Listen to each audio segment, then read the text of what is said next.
I'm late, and I'm blaming Roger Stone. LOLs, people.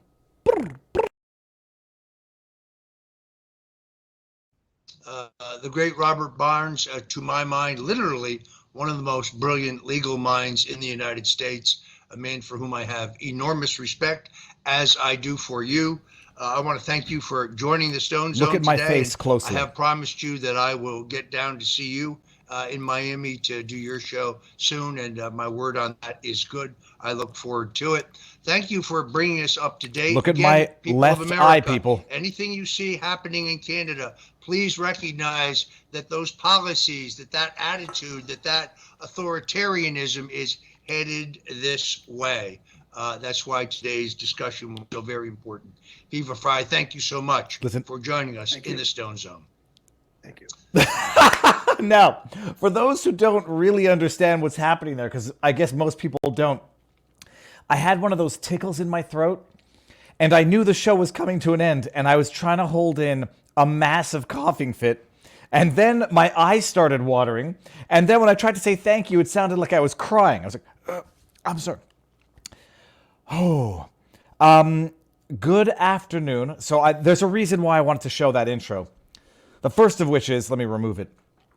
I couldn't find an intro totally unrelated to the show, but I also couldn't find an intro that was sufficiently unrelated from the bulk of the show, because I don't want to get into the Trump Letitia James.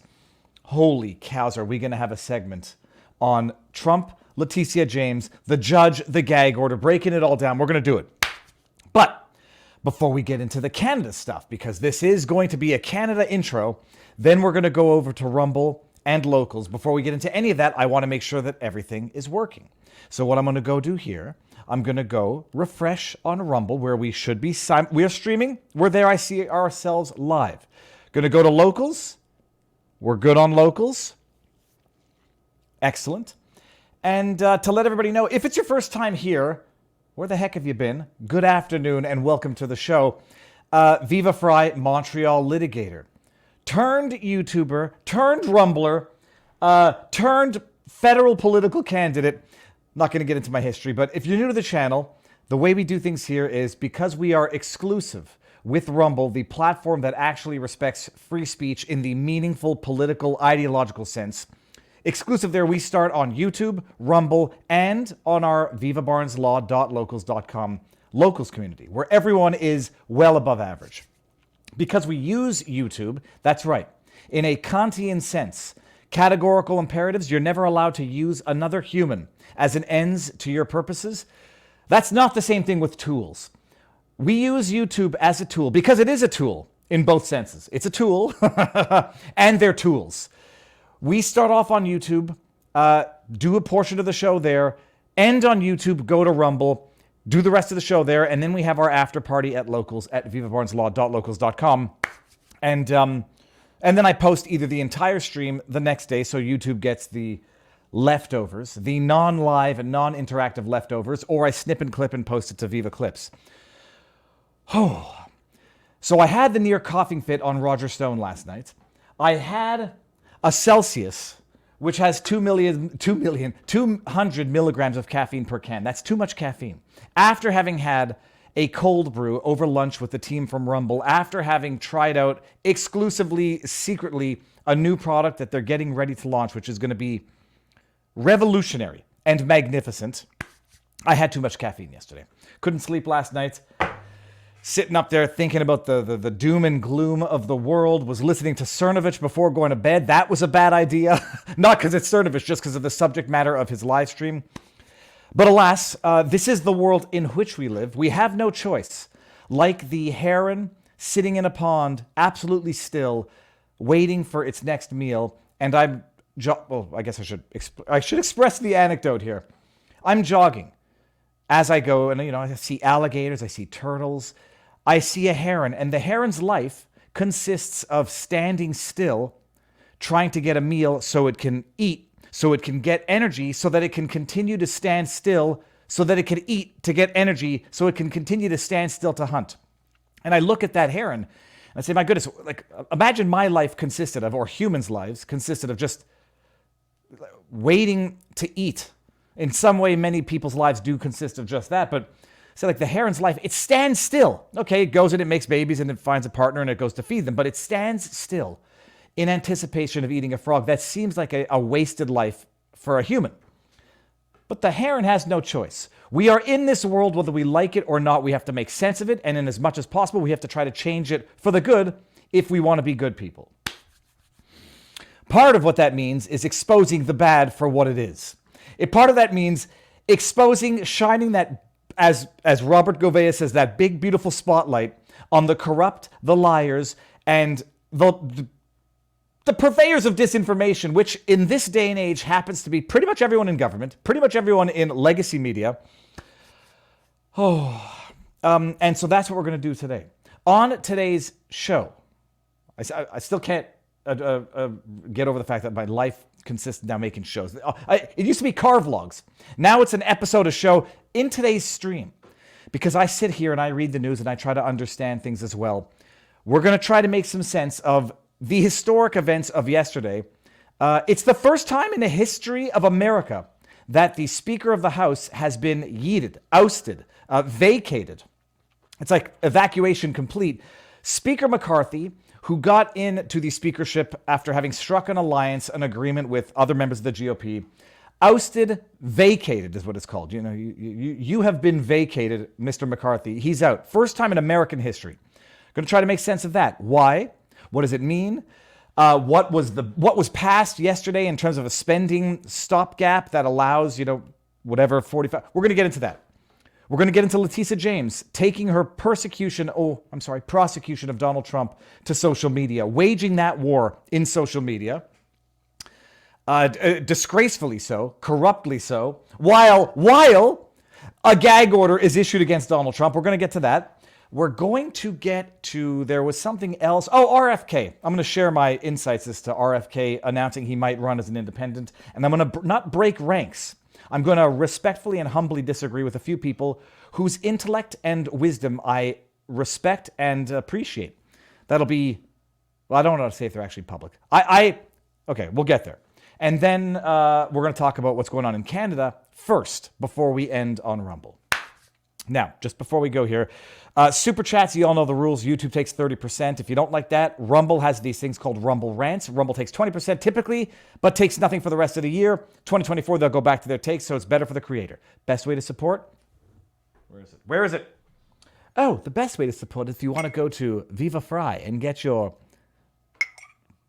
Put this on pause here. If you want to get your Wanted for President mug or your mugshot shot glass. VivaFrei.com. We got some other great merch as well.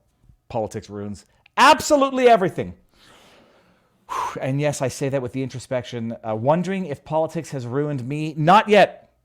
Retain your sense of humor and laugh instead of crying, I guess. Okay. On the subject of did not see that coming. Holy crab apples. So we're going to start with the scandal in Canada.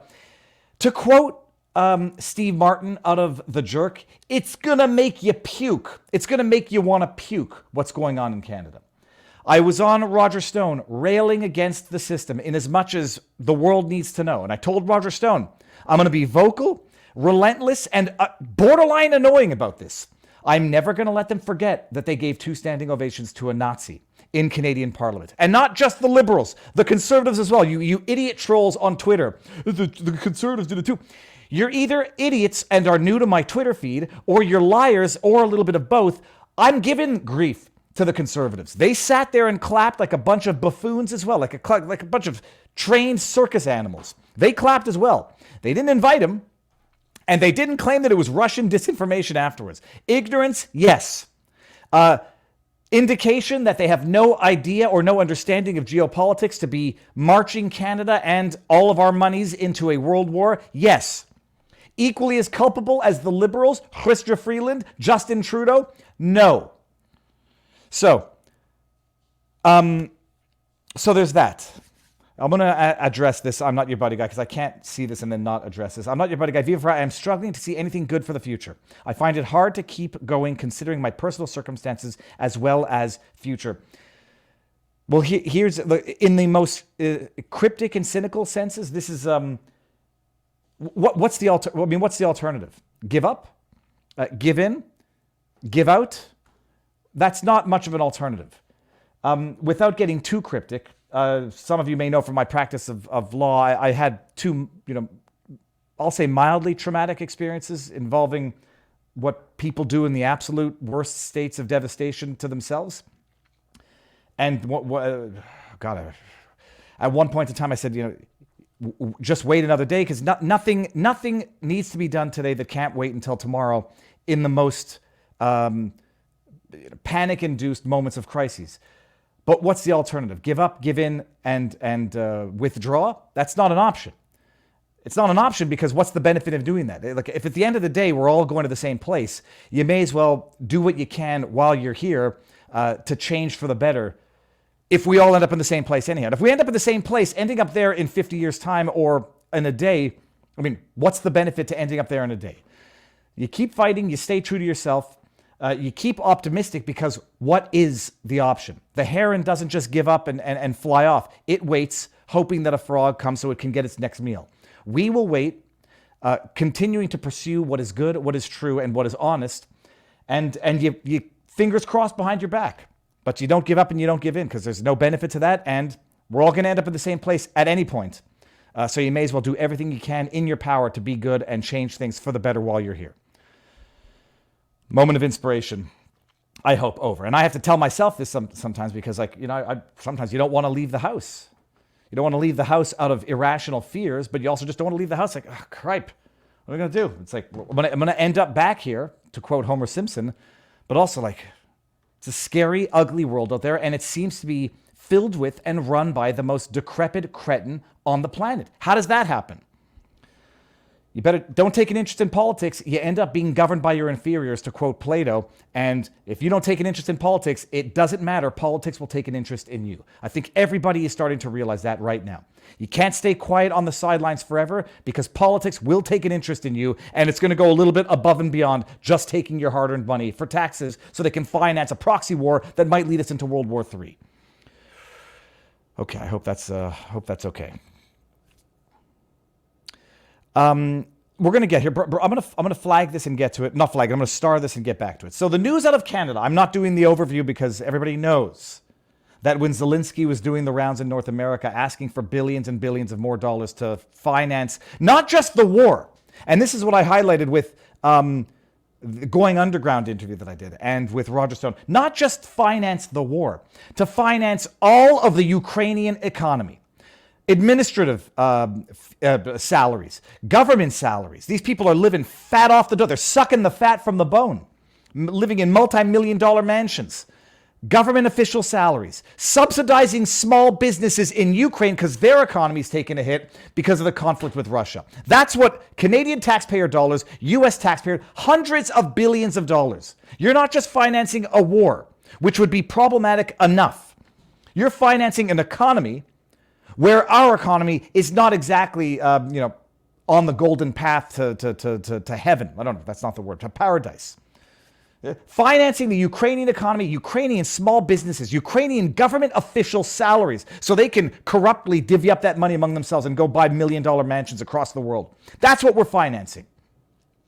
So while Zelensky's doing the rounds in the West to beg for more because it's in all of our best interests for as long as it takes, he goes to the House of the Parliament in Canada, special invitation, where the government has also invited another guy who happens to have been a Nazi soldier for the SS back in Ukraine fighting the Soviets.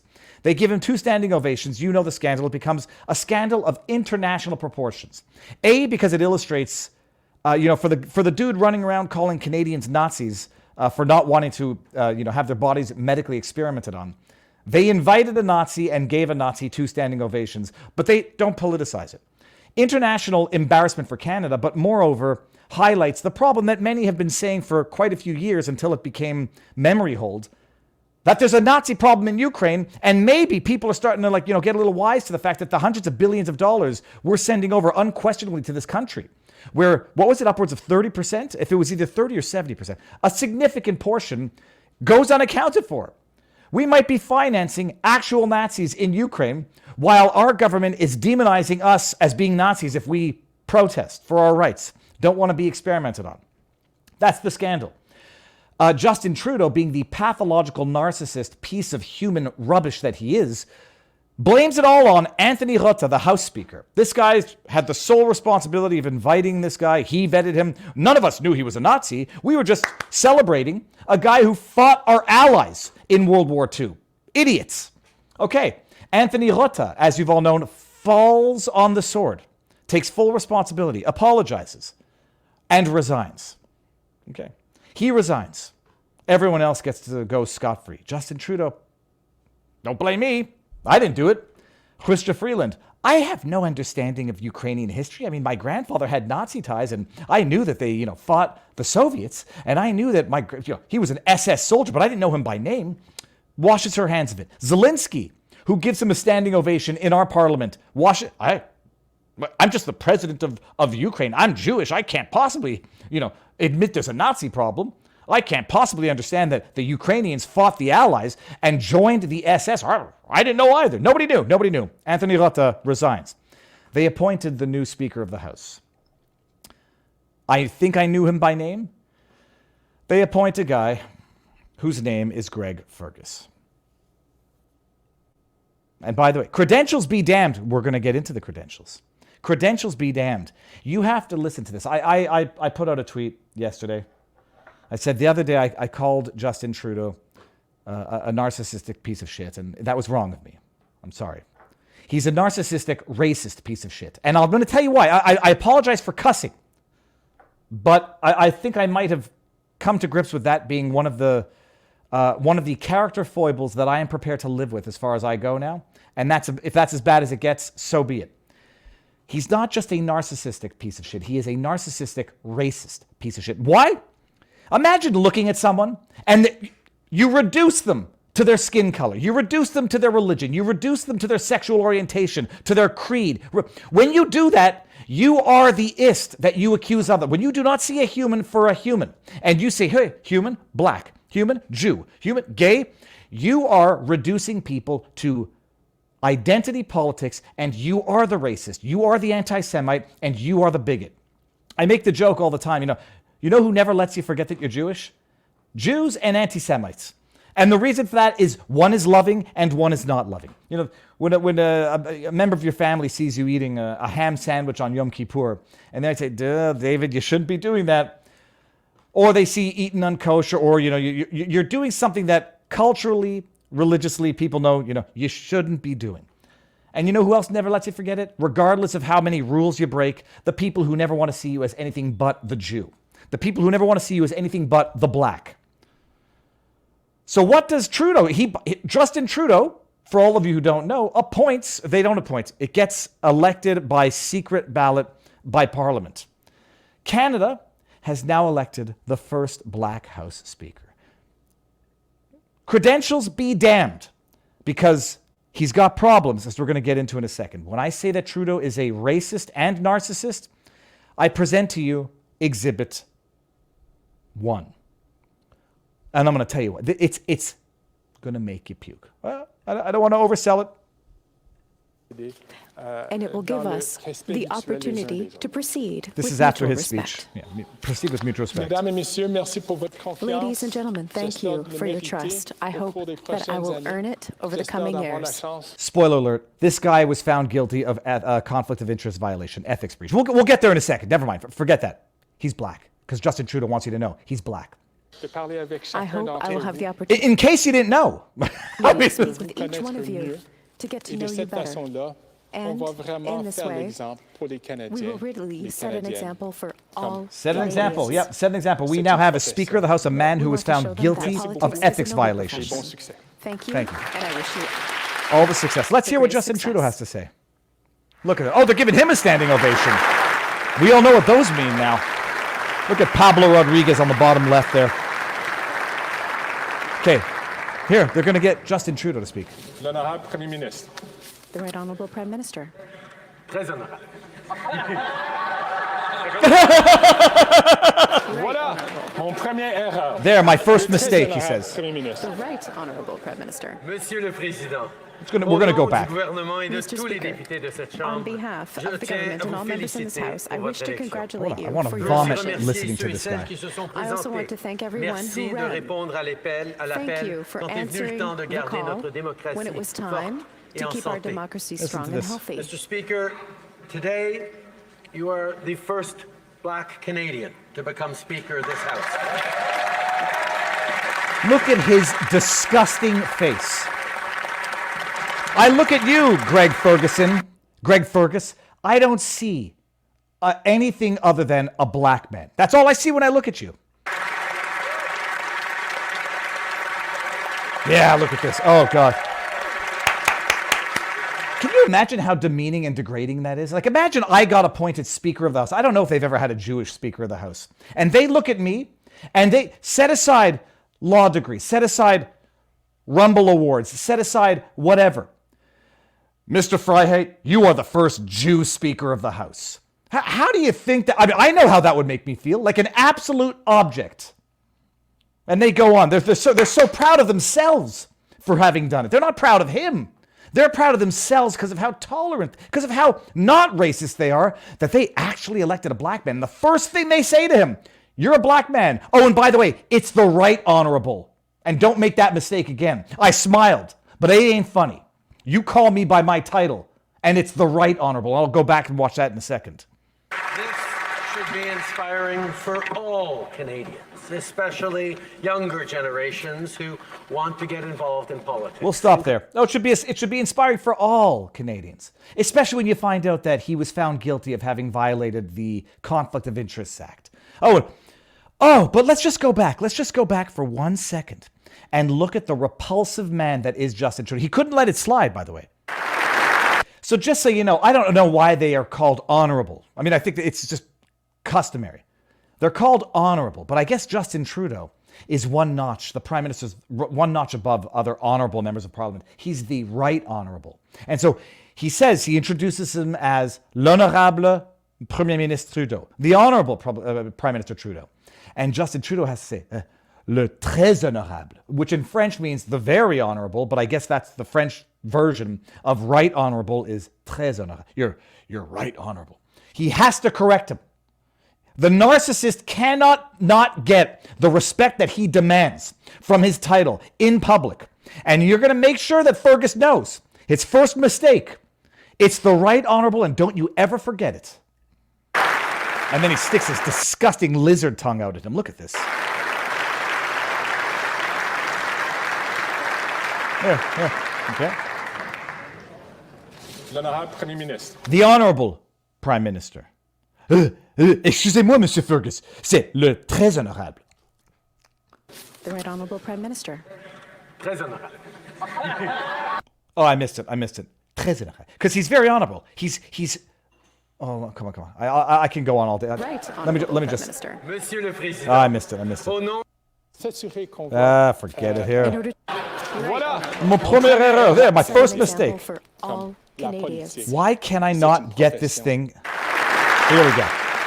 Let's work on the pause. I want to pause it on the lizard tongue. Voilà mon première erreur. Merci de m'avoir subordonné, Monsieur le Premier Ministre. L'honorable Premier Ministre. The right honorable Prime Minister. très honorable.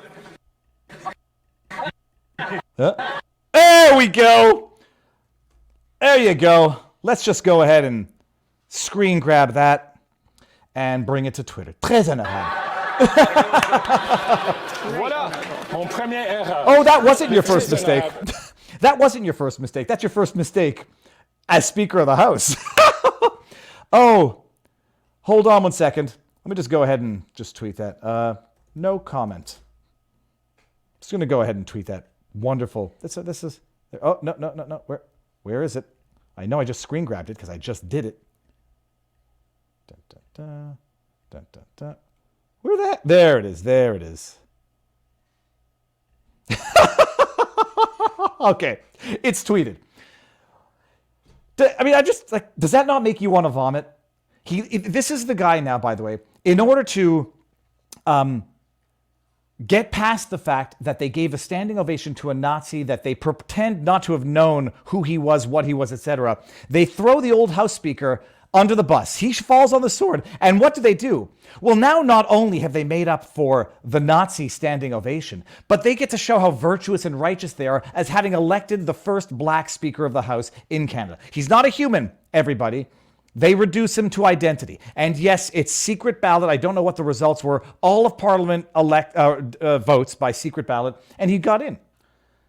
But it's the first thing he says. Reduce someone not to their credentials, not to their experience, not to their history, not to their individuality, to their race. So that you can congratulate yourself at having you've turned the Nazi debacle into racial harmony by singling out a man by race in front of Parliament. I mean, it's so disgusting. It's so disgusting. And by the way, I'd like to know, did what's his face? Did Fergus give a standing ovation to the Nazi? I mean, I know everyone in Parliament did. I just don't know where Fergus stands, so that when I go look at the wide-angle picture of everyone in Parliament giving a standing ovation to a Nazi, I don't know where Fergus is in that crowd. See, the only fortunate ones are the ones who were not in Parliament on that day, so they couldn't have been there to make the mistake that everyone else there made. Just go refresh and see if we're still monetized on YouTube. Oh, we are. Look at that. All right, but we're not done with Fergus yet. Because, look, turn it into a racial issue. It's the right honorable Fergus. Don't you forget it. And now let me reduce you to an object of race, religion, creed, whatever. But let's just ignore also your history, shall we? Nobody knows who Fergus is. MP Greg Fergus, this is from CBC, so when they're going to report something unfavorable about the hand that finances them, it's probably going to be begrudgingly true. MP Member of Parliament Greg Fergus becomes the latest Liberal caught violating ethics rules. This is from 10 years ago, right? No, I'm sorry, hold on, what? February 14, Valentine's Day, 2023. Conflict of Interest and Ethics Commissioner Mario Dion calls for ethics training in wake of latest breach. Yeah, when you violate the rules, depending on who it is, it's either ethics training.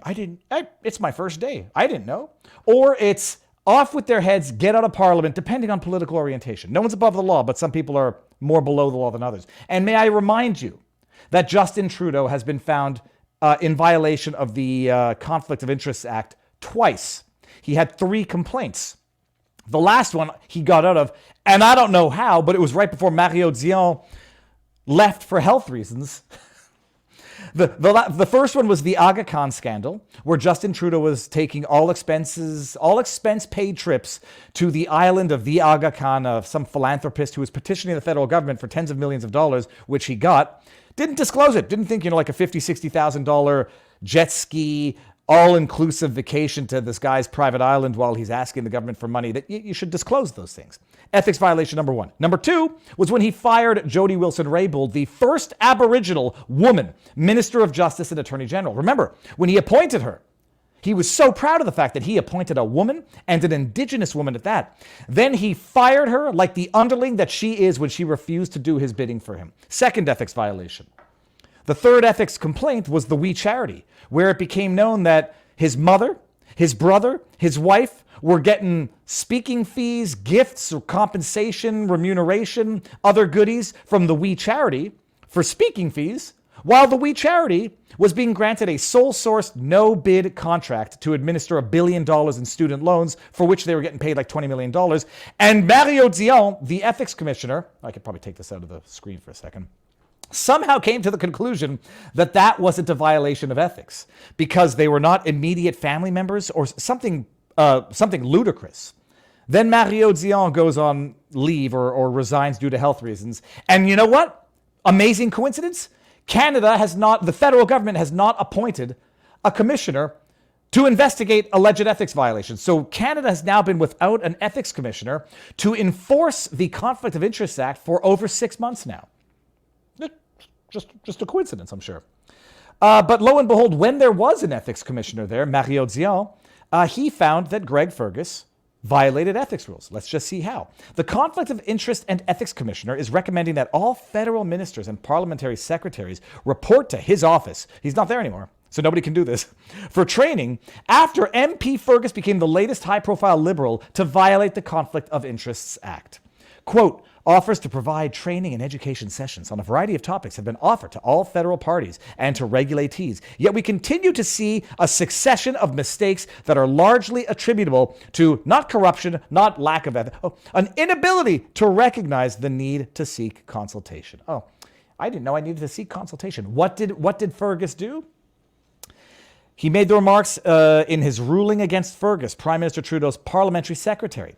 Fergus was found to have violated the act by writing a letter of support for a television channel's application to the CRTC for mandatory carriage. Not mandatory exclusion, mandatory carriage. Imagine the CRTC. Remember, everybody, it's independent, the CRTC. They don't take their guiding actions from the government that established their existence. They're totally independent, separate from government. Except members of parliament, and there was a reason why he was wearing two hats, he had another function, are writing a letter to them to say, you better carry this channel on the, wherever it is, on television, radio, television. You better carry this channel. I'm not telling you what to do. You're totally independent. But I wrote you a nice letter letting you know what I think you should do.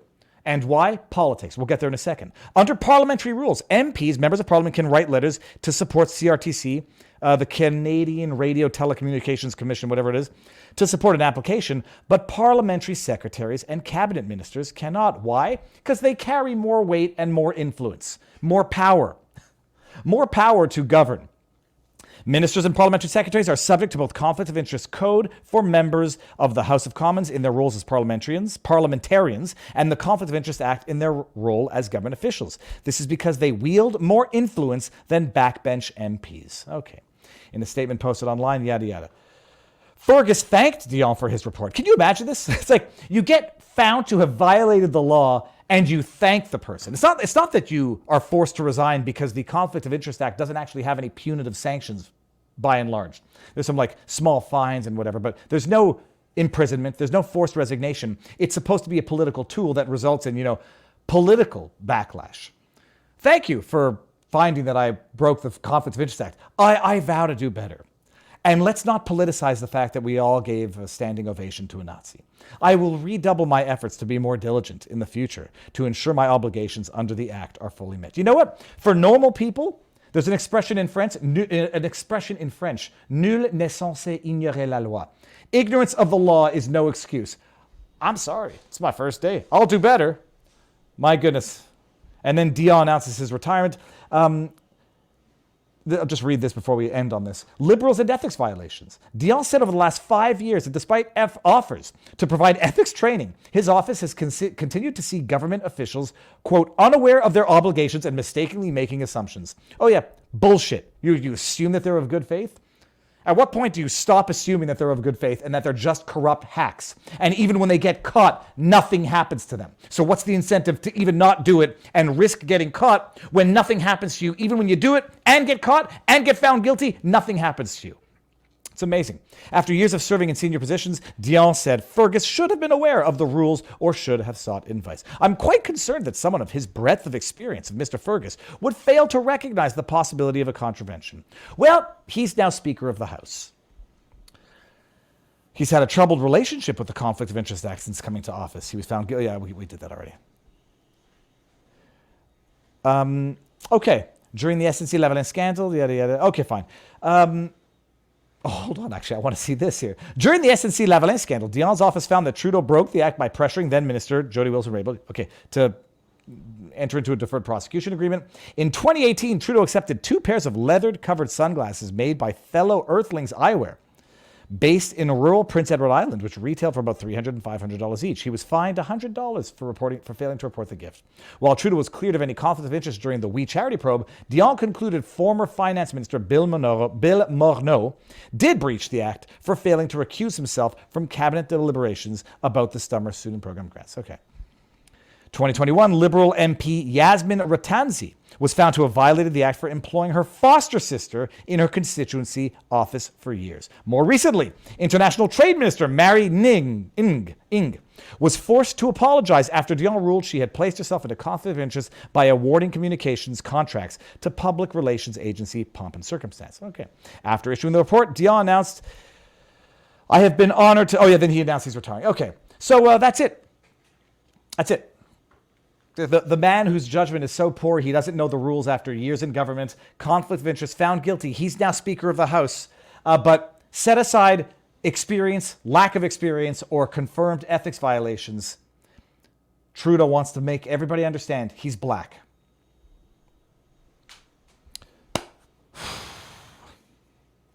All right. I feel better. I don't. Let me bring this one up. How about Canada allowing a Nazi to continue to live in Canada? There, from what I understand, speaking of Yaroslav Hunka, they had looked into his past and they don't deport, extradite in the absence of evidence of actual specific individual crimes against humanity, which I don't think they found any after having investigated Hunka. But I also, anyways, I'm not sure that everybody would agree with me on this. A 98-year-old man is beyond prosecution. I don't think you're serving justice by prosecuting a 98-year-old war criminal for war crimes that were committed 80 years ago, not for war crimes that he might have committed last year. So, but anyways, I agree. I accept that some people will agree to disagree with me on that position. YouTube hack, while paused, press that to forward one frame. I'm going to check that out. I didn't know what the heck that was. Ethics and fire alarms can be confusing, says Mr. Buttons. Oh, yeah. No, it's his first day. All right, we're going to end on YouTube now. Let me just see if there's any Rumble rants. There are not that I should read now. I'm going to close that. So what we're going to do now, let me give you all the link to the Rumbles. We'll take the party over there. How many are we on YouTube? 426. We are destroying YouTube on Rumble. Come on over to Rumble now, if you are so inclined.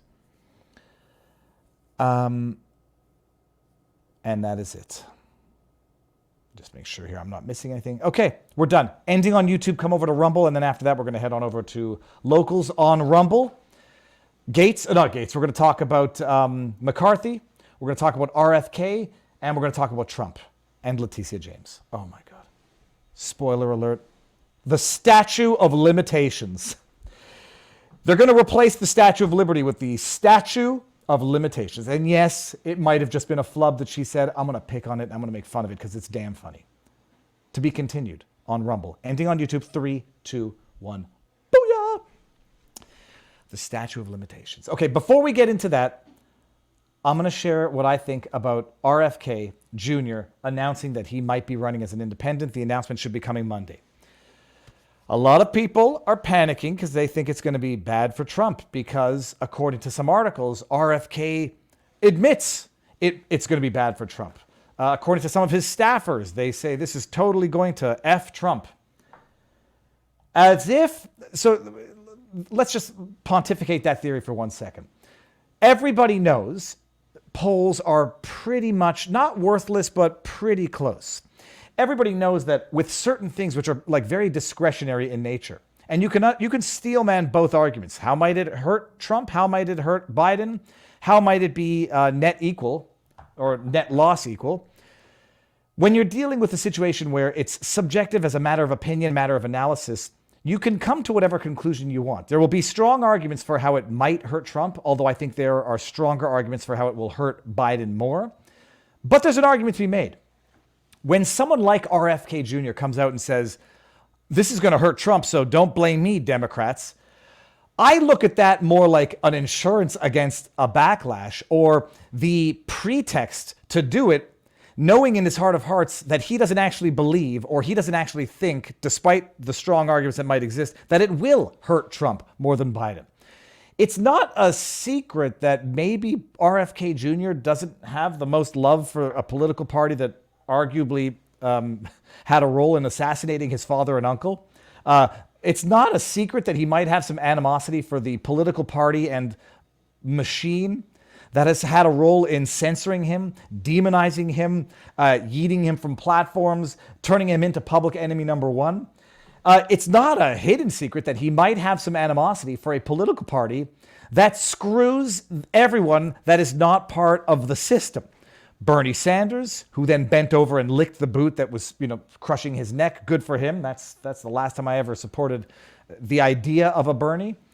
So you have to look at this and say, okay, well, he might not like Trump, although I tend to think he might like him more than he says. Does he want to do something that's going to go help the party that has demonized him, assassinated or had a hand in assassinating family members, screwed people in the process of democracy and get, delegates and whatnot, and had a hand in basically destroying his life and his reputation? If you think that he would deliberately do something that would help them, you're entitled to that opinion. And I would say that is a very naive and maybe untenable position. But if you were going to do something that would hurt the party, that has demonized you, defamed you, screwed the citizens out of their choices, what is it called? Tainted the whole process. And maybe have had a hand in assassinating your father and your uncle. If you wanted to screw them, but you wanted to make it look like you're not screwing them, what would you do? You'd rely on the perfectly tenable argument, the polls, the stats, whatever, that this is actually not going to hurt them. It's going to hurt their enemy, Trump. And that's your insurance. Well, I'm not doing it to hurt you guys. I think it's going to help Trump. I think it's going to hurt Trump. That's why I'm doing it. And if you believe it, look, to each their own. I would have a very fun time arguing that with anybody. But let me bring up the article from Mediaite. This is going to Trump. RFK Jr. campaign insider says independent will help Biden. That's a very convenient excuse to do it and then try to be loved by your party. The other thing is this. Let me just bring that up for 1 second. When you know that there's going to be a report that says X and not X, I always go back to Bush. We have intelligence that says there are weapons of mass destruction in Iraq. It doesn't matter if Bush believes it or doesn't believe it. He's got the expert report that says it. He could actually not believe it in his heart of hearts. But it doesn't matter because he's not saying what he believes. He's saying what the experts have provided in a report. And it can be total bullshit as a pretext to do what you want to do. And you don't even have to believe it so long as you've got the authorities to say that what you might not believe is the case so that you can at least hang your hat on that and go ahead and do what you want to do, but you might not have believed in doing without that expert saying, go ahead and do it because you have the reason. That's what corruption is. It's not George Bush going to CIA, intelligence with a briefcase of cash and saying, look, I need a report that says that they're WMD so I can go as a pretext, go invade Iraq. That's not how it works. They don't even have to say it. They don't even have to give the wink, wink, nudge, nudge. They know what their respective interests are in the long run. We want a pretext. We want an excuse. So let's go fudge the numbers. Let's go exaggerate the risks. Let's prepare a report so that it's experts, not individuals saying it, so that the individuals who want to do it anyhow can now say, well, I'm hanging my hat on the expert reports. No different than what's going on here, in my humble opinion. And I do not mind if people disagree with me. Let's see here. When Mediaite reported on Friday that Robert F. Kennedy Jr., a long-shot candidate challenging Biden for the 2025, is planning to run as an independent, a debate erupted. Will the defection prove more damaging to the Republican frontrunner, former President Donald Trump, than to his incumbent? Since launching his campaign, Kennedy has been eagerly promoted by pro-Trump voices, Bannon, Fox News, etc., as a useful crudgel? The heck does crudgel mean? I know I've heard of a short, thick stick used as a weapon, against Biden. For those voices, news of his independent run was cause for celebration. Okay, so we got Fox News saying, Jesse Waters, Kennedy's independent run will devastate Biden's shot at re-election. Well, now, if Jesse Waters thinks it now, I think I like Jesse Waters, but let me see who else says what. Despite the simplicity of the argument that a Democrat running as an independent will hurt Biden, Kennedy is no ordinary Democrat. His views on issues like COVID and Ukraine. What are his views on Ukraine? His son went and fought for Ukraine, and he's proud of it. Even if he says, no more foreign conflicts, he can't be fighting in foreign conflicts and have peace at home. So that seems like kind of a hedged bet of a position. They align neatly with the current Republican Party. That fact has led Trump supporters in the media to fret that he could pose a greater risk to the former president than Biden. As a campaign insider put it to Mediaite, MAGA folks are upset over this news. Charlie Kirk argued in his podcast An independent run is so damaging for Trump that it must be the result of a media plot to encourage Kennedy to defect from the Democrat Party. See, this is where I respect Charlie Kirk, but I respectfully disagree with what he's saying here. I respect Jack Posobiec, but I respectfully disagree with him here. But then again, they know more than me. At least they have more insider, experience. RFK can't win, but he can deny Trump the White House and hand it to the Dems, Posobiec wrote on X. Well, that's more of like it's a possibility. He'll operate like Ross Perot. There might be some material differences between him and Ross Perot. Ross Perot, from what I understand, was coming from the Republican side. RFK is coming from the Democrat side. So there's a material difference in that comparison already, unless I'm mistaken.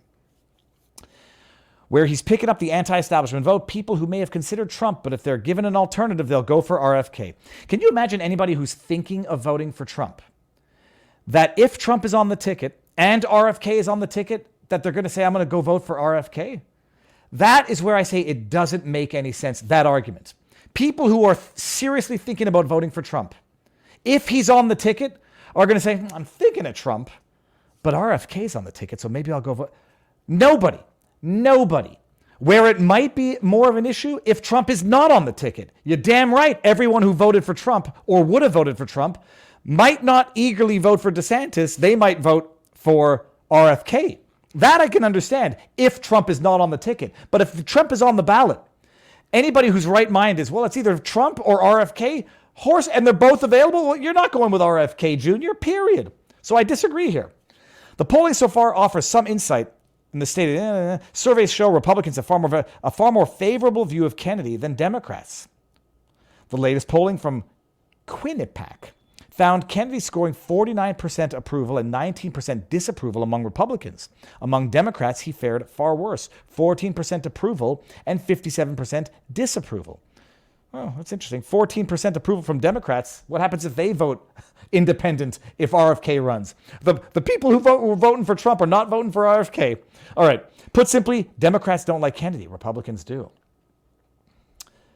I don't trust those polls for a second either. As data guru. Oh, they referred to Nate Silver as a data guru. Okay.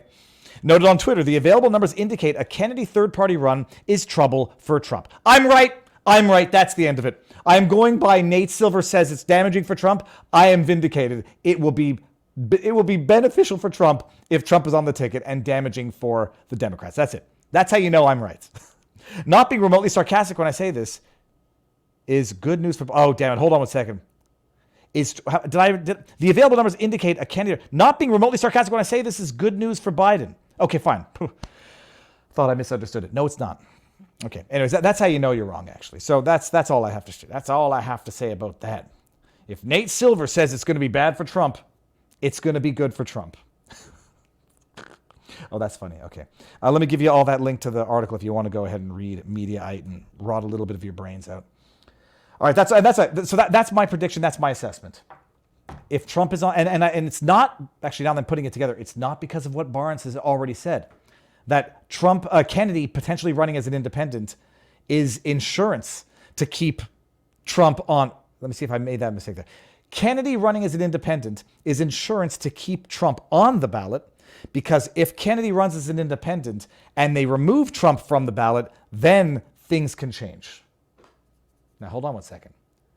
With all the Trumpers vote for Kennedy, I still think Kennedy doesn't have a chance, even if that happens. But we'll have to think about that a little more while I contemplate my naval wall fishing. Okay, that's all on JFK. There was one rumble rant, which I'll get, and then we're going to go into McCarthy and then Trump. Did I bring this in here?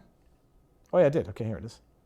I think that Kennedy running as an independent will be so damaging to Democrats that RFK should avoid air travel and convertibles for the foreseeable future. Yeah, and like I hate these jokes because I don't like putting that juju out in the universe. Have we heard anything about that armed marshal that showed up to a Kennedy event and said he was there to protect Kennedy? That story seems to have died off a little bit. It's an amazing thing.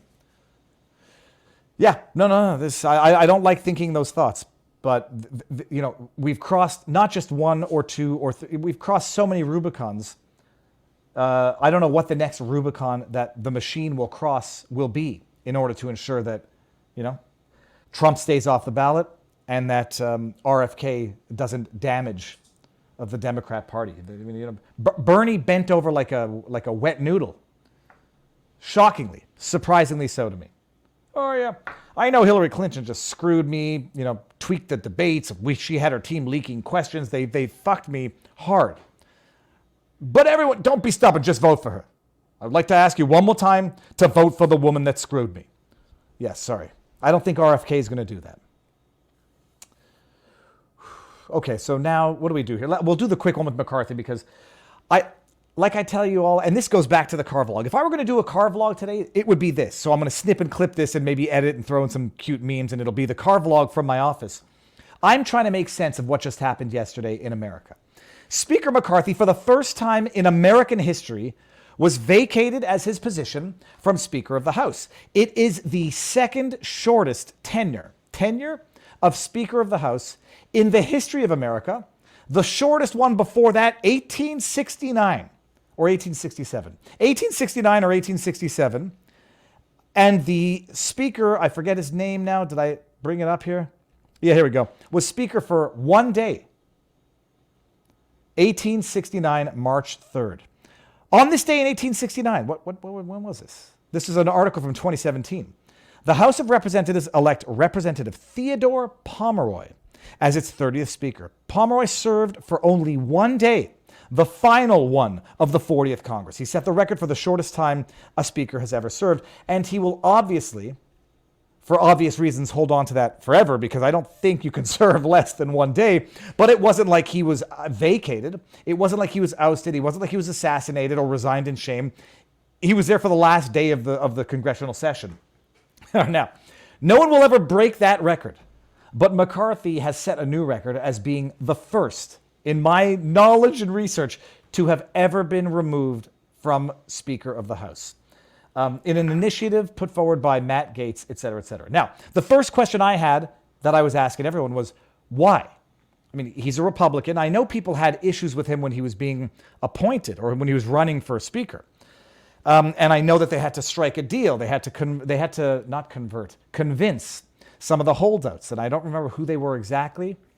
They had to convince some of the holdout Republicans to vote for McCarthy. And in order to do so, certain promises were made. So my first question in all of this was, why did they do it? They're voting on the spending bill, trying to avoid a government shutdown. And apparently some deal was reached. And that deal apparently broke some promises. So that's the 30,000-foot overview. The first question I had was, did they vote in a spending bill? Did they avoid a shutdown forever? Or was it a stopgap, whatever they call that, temporary aversion of a shutdown? And it is the latter. It's a 45-day stopgap where they agreed to fund some government. They agreed to fund the federal government for the next 45 days. But apparently, so it's not a funding bill that's good for good. It's just a stopgap for the next 45 days, so they have time to negotiate a deal. First thing they're going to have to do, I presume, is elect another Speaker of the House. From what I understand, Representative Jim Jordan has announced that he's running. Barnes, for anybody who didn't watch the Barnes brief last night, thinks that Byron Donalds is the hands-down best choice. We'll see if it happens. But they've got to elect a new Speaker. They've got 45 days, but it's a stopgap funding. Okay, fine. So not permanent solution, just for the next 45 days. We'll see where it goes. The question I had is, what were the promises? Like, why did they do this? So I'm on with Roger Stone yesterday. He alludes to it that McCarthy, in striking this deal, violated certain promises as relates to no longer passing omnibus deals. Like, they passed these bills, these funding bills, and they're not item by item or specific issues of funding. They're what they call these massive omnibus bills. They slap in so much shit you can't. It's not that you can't understand what's going on in there. You don't know what's in there. And it's an impossible way to govern by design. It's a feature, not a bug. Slap all this shit together and you can slide things in that no one will know exist until such time as you know that they exist after they've been passed. It's sort of like the Pelosi. You got to pass the bill to know what's in it because it's 1,700 pages and you got 48 hours to read it and vote on it. So apparently McCarthy violated that rule. He broke some other promises as relates to promising or trying to find a way to continue to fund Ukraine. It seems now, blame it on Trudeau, blame it on Canada, that's even some Republicans no longer want to fund this endless war. Congress stopgap funding bill leaves out additional aid for Ukraine. This is from Yahoo News, so you know it's got to be good. On Saturday evening, Congress approved a short-term stopgap bill that effectively averted a government shutdown, but did so at the expense of additional funding for Ukraine. Yahoo News finance senior columnist Rick Newman argues that the 5% of the defense budget spent by the U.S. for the aid of Ukraine holds greater benefits for the U.S. in terms of geopolitical relations compared to foregoing it. Yeah, right. Okay, fine. So that's the stopgap. Newman explains why the aid for Ukraine should be considered money well spent. Tell that to the people of Lahaina. Tell that to the homeless drug addicts that I saw in LA. Tell that to the guy running down the street, butt naked, tweaked out of his ass. Don't worry, you guys stay on the streets. Lahaina, you guys camp out. I know we could build every one of your houses for $5-6 billion. We could build back everything better. Actually better, for the money that we've lost in Ukraine. But shut up, sit down. This is better for you than a home is. All right, so that was the stopgap. That wasn't what I wanted to bring up. Let's see where the article is, which explains why. Here we go. Why McCarthy? What promises did McCarthy break that resulted in him being ousted, vacated for the first time in American history? Broken promises. Okay, broken promises were a top reason given by the handful of hardline conservatives for their votes that booted Representative Kevin McCarthy from his role as Speaker. Some also said McCarthy, Californian Republican, didn't know how to treat his colleagues. 8 GOP lawmakers voted with House Democrats. Oh, it's an amazing thing. Like, all the House Democrats had to vote to remove him. There was some theory as to whether or not he would run again and like try to get reelected and coalesce with more people. Who knows? But why would the Democrats vote him out if he's good for them? Only way, as Barnes noted, the only way for them to potentially have any chance at taking back power. They voted with Democrats, Rep. Gates, Matt Gaetz, Eli Crane, Tim Burchett, Nancy Mace, Anthony Biggs, who else? Ken Buck, Bob Good, Matt Rosendale of Montana. For Burchett, the reason for ousting Mr. McCarthy, whom the lawmaker said he considered a friend, was personal. He said that McCarthy mocked him over the phone for praying about what would be the right decision. Very personal, not of broader import. Next one. That sealed the deal. Crane and Good said they wanted to oust McCarthy because he had broken promises to his return the appropriations process to regular order, which is Capitol Hill jargon for passing the 12 annual spending bills one by one rather than in a colossal omnibus package, which has become routine. I was listening to Dan Bongino trying to make my brain bigger, trying to understand some of this American politics, nuanced, detailed stuff, which is new to me. But apparently they've been doing this for decades. And they don't go bill by bill. They slap it all together so nobody can ever know truly what's in it, where the wasteful spending goes, where the opportunistic last-minute insertions go. It's ungovernable by design. Other lawmakers, Rosendale said it was a laundry list of problems, said in a statement that McCarthy was not strong enough, yada, yada, yada. Okay, fine. Let me see here. Here we go. That was it. Mr. Mace, like his peers, said that McCarthy did not hold up his word on advancing spending bills promptly. But he also had issue with the Speaker's broken promises to do more to help women in the country, like working toward providing greater access to birth control. If you make promises, you should keep it. If you make a promise, you should keep it. And if you promise women you're going to help them, then you damn well better do it, Ms. Mace said. So as a fiscal conservative, I'm angry. As a woman, I'm deeply frustrated. And apparently, although the rumors are being denied, apparently he was going around the backs of Republicans to try to find a way to find a solution to continue funding the efforts in Ukraine, which pissed off a lot of Republicans, although there is debate as to whether or not that's true, but I personally believe that it is true. So that's it. First time in American history.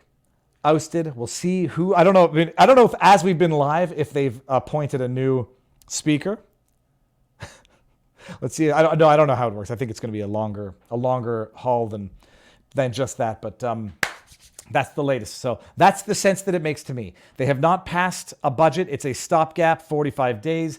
At issue is continued funding to Ukraine. They've got to appoint a House Speaker. And the reason for which McCarthy, who was not trying again to run again for the House Speaker, is because he broke his promises on passing bills properly so that people can keep track of what's in the bills instead of these omnibus, do they call them like pork thingies or whatever? So that's it. That might be like a mid-tier level explanation. You'll get a more detailed, nuanced explanation from Barnes, from Bongino, and you'll get a rubbish, oversimplified propagandist explanation from MSNBC. Speaking of MSNBC, oh my goodness, we're going through this. Boy, howdy. Okay. So allegedly Trump was gagged by the judge yesterday. Judge Engoron. Sorry, hold on a second. What the heck? There we go. Judge Engoron, who we did a thorough breakdown of his overt, arguably corrupt biases, modus operandi to get to the conclusions that he wants to get to. We broke down the video of him giving a speech to some journalists, talking about the tools that he has to overturn jury verdicts. Judgment notwithstanding a verdict. If he doesn't like it, he's done it twice. He's only been overturned once. That's not bad for using something that's very controversial of a means of usurping, bypassing, overriding jury verdicts. He's quite clearly found another tool to bypass the risk of a jury verdict that he doesn't like altogether. That's called the summary judgment, summary motions.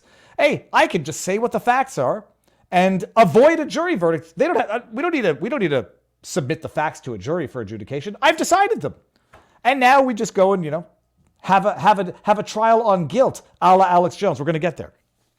So we did a thorough breakdown of Judge Engoron's, he said the quiet part out loud 8 years before he knew that he was going to be having that spotlight shone on him.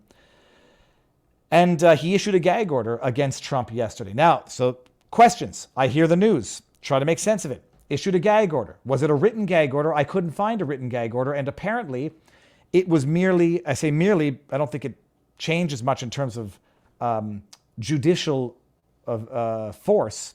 He issued a verbal gag order in court, restricting what Trump can and cannot say online, and ordered Trump to take down a Truth Social post. And then I say, okay, well, first of all, there's no written order that I know of yet. I presume at some point they're going to transcribe the order into something that they're going to register on the docket so that they can have clarity in terms of enforceability. I said, what was the extent of the gag order? The extent of the gag order does not seem to be overly extensive. It just says that, well, let's just pull up.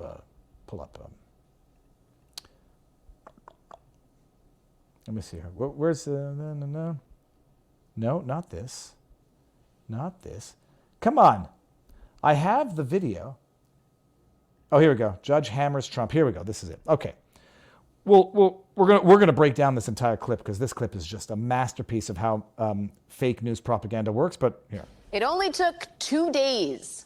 Look at her face. Look at her face. She's so happy. This is MSNBC. Look at her face. Technically a day and a half for Donald Trump to be gagged by Judge Engoron in his New York fraud trial. It only took a day. I mean, it's got to be his fault. It can't just be a judge looking for a pretext. Wait until you hear the basis upon which the reason for which they gagged Trump. Here. It all happened after Trump went on Truth Social and posted the name, photograph, and Instagram account of the judge's principal law clerk. The post attacked the clerk for being in a photograph with the Senate Majority Leader, Democrat Chuck Schumer. Then Trump went to the cameras outside the courthouse and continued his invective. His invective. They rigged the trial. It's a fraudulent trial. The Attorney General is a fraud. And we have to expose her as that. You see what's going on? It's a rigged deal. Frankly, you saw what was just put out about Schumer and the principal clerk. That is disgraceful. Understand this. Now that Engoron himself is under the spotlight of things that he said 8 years ago, which can clearly indicate a massive, massive problem for an activist judge. Recall, I'm not going to pull up everything that I did yesterday. Recall that he said at one point in that speech to the journalists, am I following the law or am I making the law? Who knows? And then goes on to say, I'm supposed to follow the law. I'm paraphrasing. I have my bias. I'm a human. I can't take out my human emotions from this. And I have tools. A judge who is unironically, unsarcastically asking whether or not through his conduct he's following the law as he's supposed to as a judge, or making the law, which would make him an unlawful activist on the bench, a legislator from the bench, which is not what he's allowed to do. I'm a stupid Canadian. I still know the three branches of government: executive, legislative, judicial. Executive enforces the law, legislative legislates the law, and judicial interprets the law. When you have the judicial legislating, you've got activists on the bench, and you've got the judicial exceeding its scope of authority for its branch of government. And you've got a judge 8 years ago proudly saying, am I following the law or am I making the law? I can't get my emotions out of it, but I have tools. Now you have the principal clerk, the top clerk, in their public social media accounts, posting their political partisan biases, presumably. Can you imagine that Trump was, oh, sorry, hold on. We didn't get to the actual gag order. Hold on a second. The gag order made him take down the Truth Post and forecloses him or prevents him from speaking negatively, or hold on.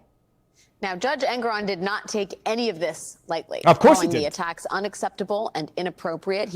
The attacks seems like exposure to me. Unacceptable and inappropriate. I could see how an activist judge with tools can find the exposure of the political bias of his courtroom, of his judicial office, to be problematic. I can for sure understand why this irked the judge.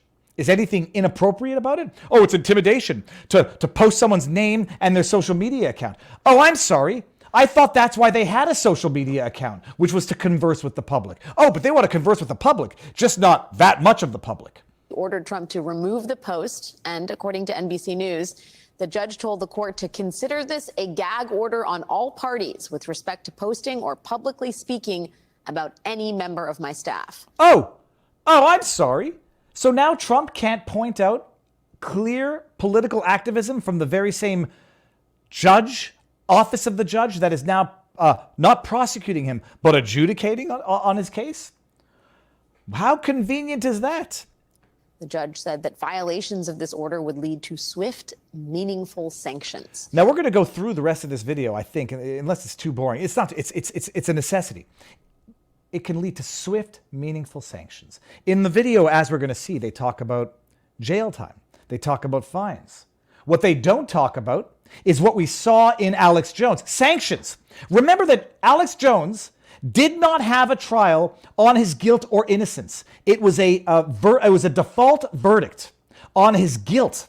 The only mock sham kangaroo court trial that we saw was on the damages to be awarded based upon the finding of guilt by default verdict. It's an amazing thing. We're going to watch this video. They talk about the sanction of going to jail. They talk about the sanction of hefty fines. They acutely do not mention the sanction of foreclosed from pleading, default verdict, which they're basically at now because last week they got the summary judgment from Letitia James from this judge. No, there is no triable issue of fact that needs to be submitted to a jury. I have determined that. Mar-a-Lago's worth $18 million. That's a fact. It's an uncontested fact, except it's contested. So now we just go to, I don't know what's left of Trump's defenses. So understand that. There will be swift and serious sanctions. We're going to end up with another Alex Jones kangaroo court where the guilt is already determined and the trial is only going to be on the sanctions. How many years does Trump go to jail for from this Judge Engoron? But do not highlight the fact that my chief clerk, my principal clerk, is a partisan political activist, potentially. Don't highlight the fact that I boasted about how I had tools to be an activist judge from the bench. That's inappropriate. And you cannot mention any members of my staff publicly. So nobody can do their due diligence, or at least other people can, just Trump can't. Listen to this. Great to see you too. Oh, hold on. Legally speaking, haven't you heard? First of all, look how happy sanctions. What does that practically mean? Well, it could mean in an ordinary thing, if there's a gag order imposed and it's violated, it means putting someone in jail. Can you understand this? If there's a gag order imposed, they are restricting his speech. His speech consists of identifying, not even identifying, putting on blast, amplifying already public figures. The person's got a social media account. Oh, but I don't want you to show it to everybody. I just want to show certain things to the world. They've gagged speech. And now this hack of an analyst is going to rationalize in his mind, well, we've already violated First Amendment rights. Let's legitimize locking someone up for violating a gag order that violates their First Amendment rights. Now, a gag order, Alex, is really hard to get in a case. It's so hard to get. He just issues one willy-nilly verbally. So hard to get. I don't think I've ever seen it in any of my 1,000 plus cases. Oh, yeah, I mean, it's amazing, eh? People know, they use common sense.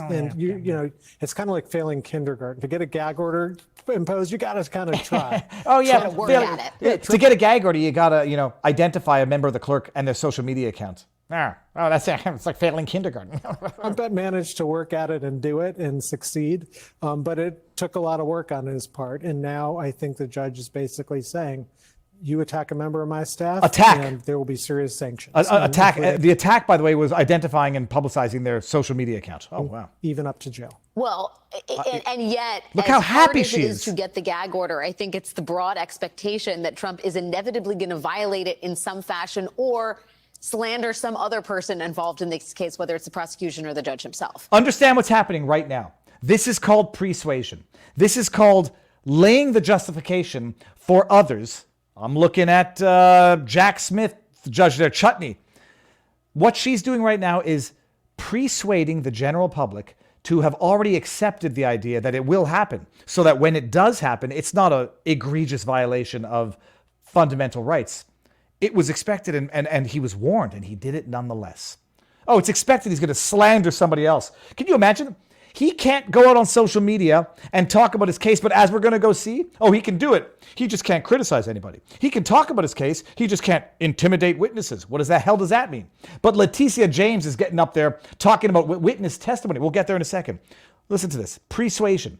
They're laying the groundwork so that idiots who actually watch MSNBC for their news are going to come to grips in advance with the idea that the injustice is not an injustice because they've been persuaded to think it's not because their experts are telling them.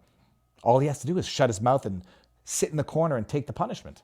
Yeah. So would your expectation be that this is going to be kind of a laddering up of a punitive ladder up in terms of the judge issuing more gag orders until at some point he is forced to do something more drastic? Yes, exactly. So basically, if we're asking, is Trump going to violate the gag order? Almost certainly, yes. Oh, of course. Because they will fabricate the violation of the gag order. If any tweet they will twist into a violation of the gag. Is he going to? Of course he's going to, because whatever he does, we're going to turn into a violation of the gag order, because that's where it's going.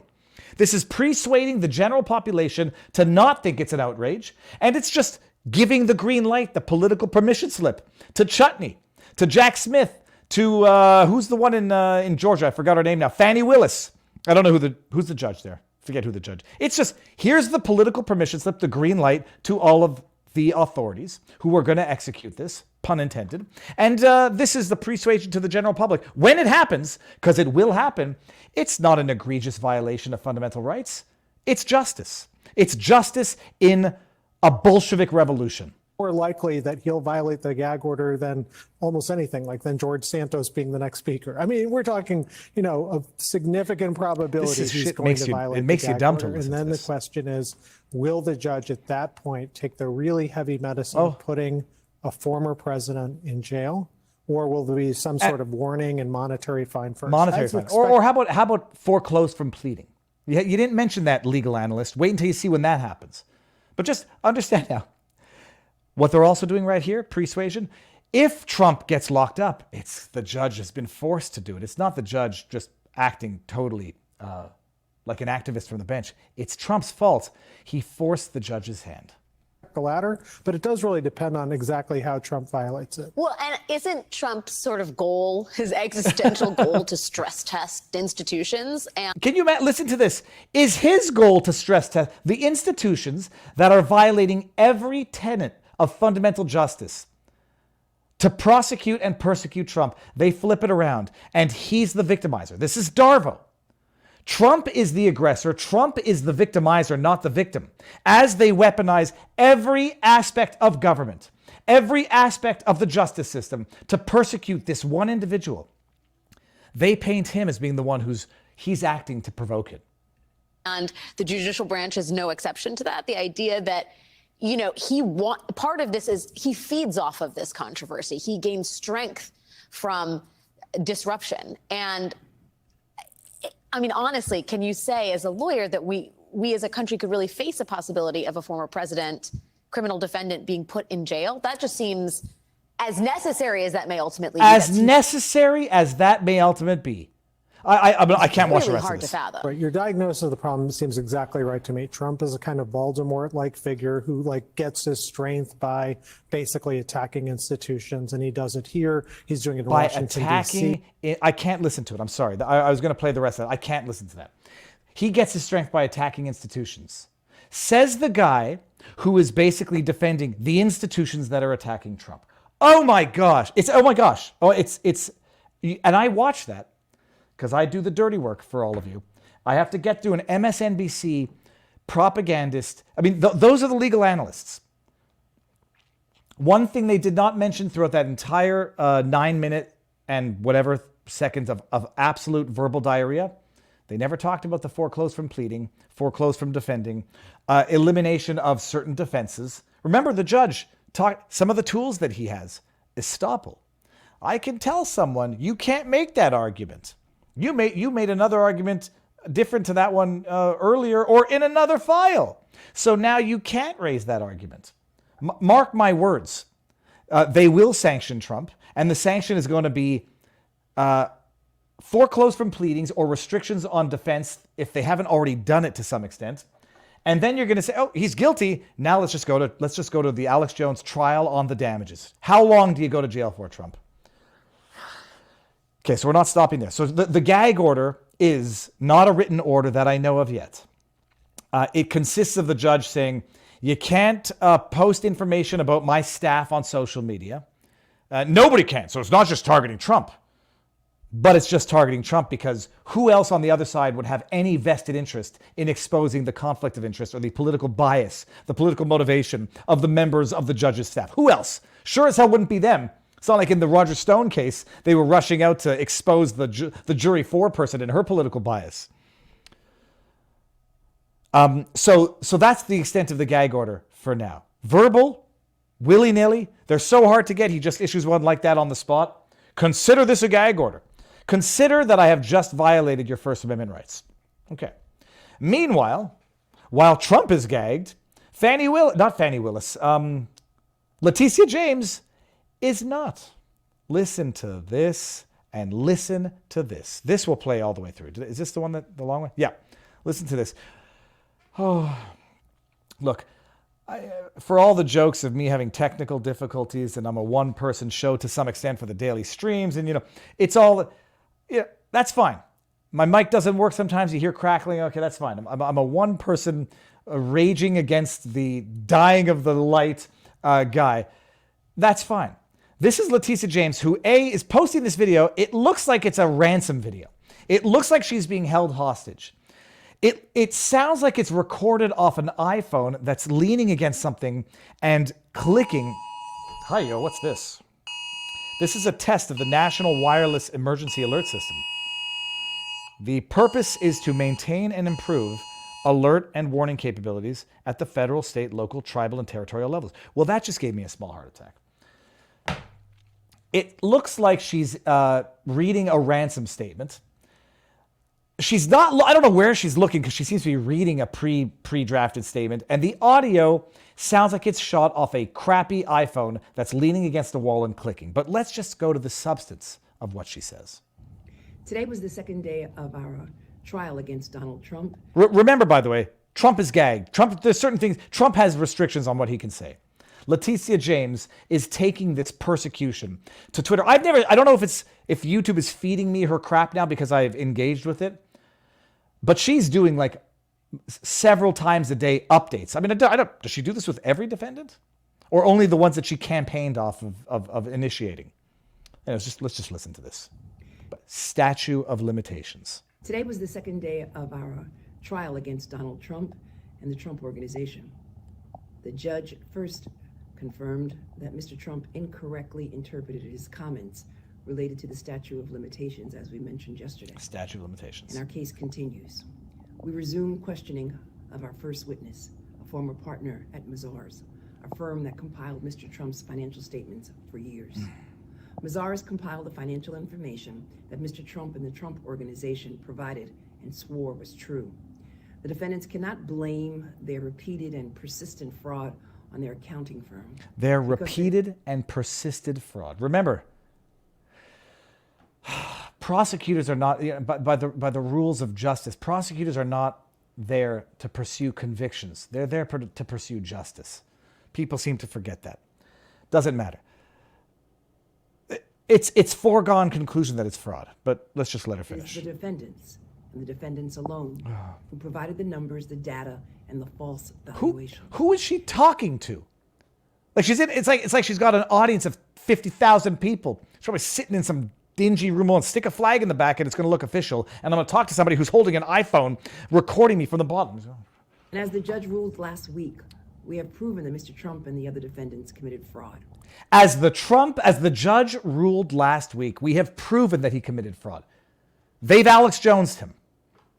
How did they prove it? Summary motion. Uncontested facts, according to the judge. It's an uncontested fact that you committed fraud. You overvalued your properties. Mar-a-Lago was worth $18 million, even though an empty lot, 2.3 acres, is selling for 100 and some odd million, and you've got 23 acres, however many on beachfront. They proved it.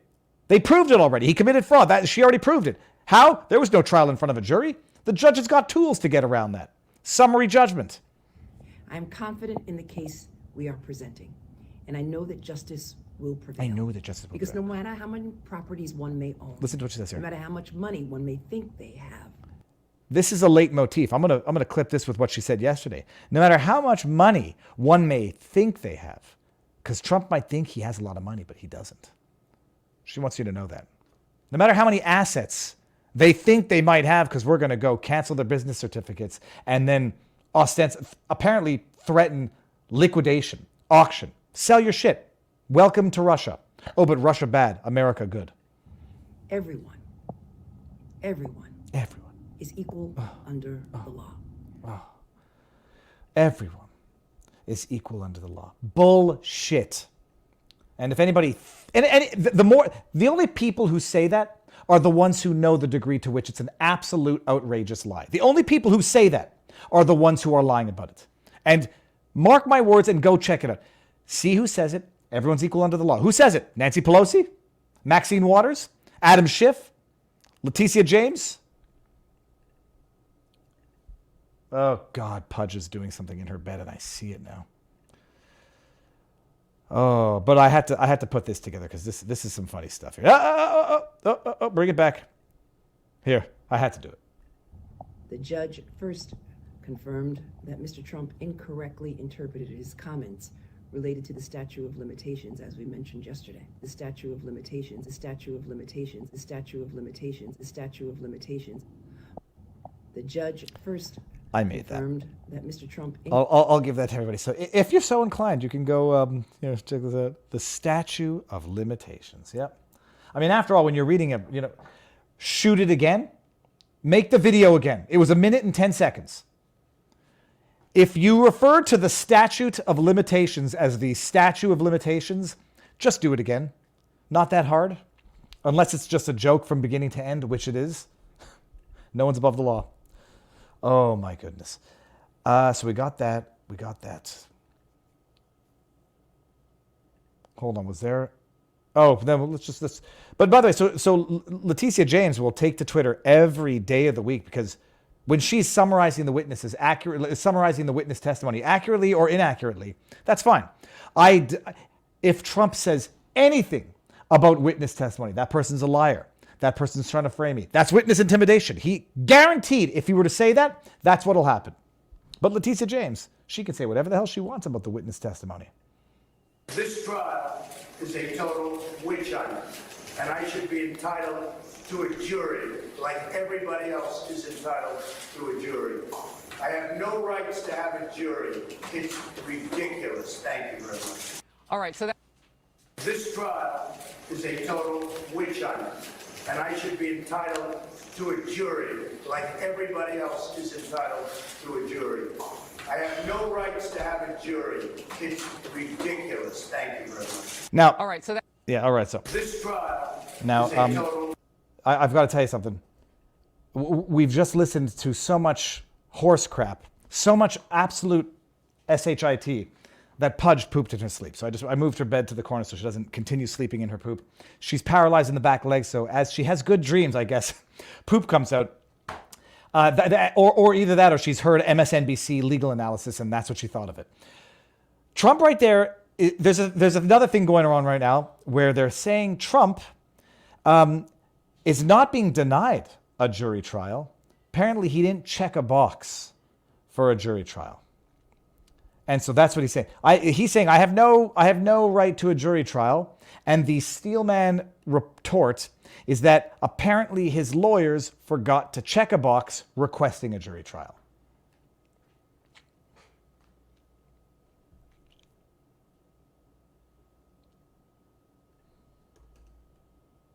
Okay, so we're going to go here. Trump jury trial check box.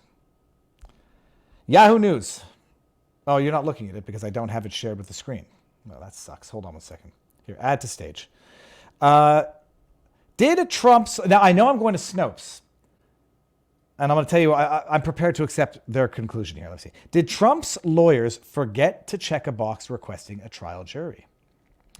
On October 2nd, 2023, former President Donald Trump appeared in person to witness the proceedings in a case brought by the New York City attorney Letitia James against his business empire. James accused Trump's businesses and business associates of persistent and repeated business fraud.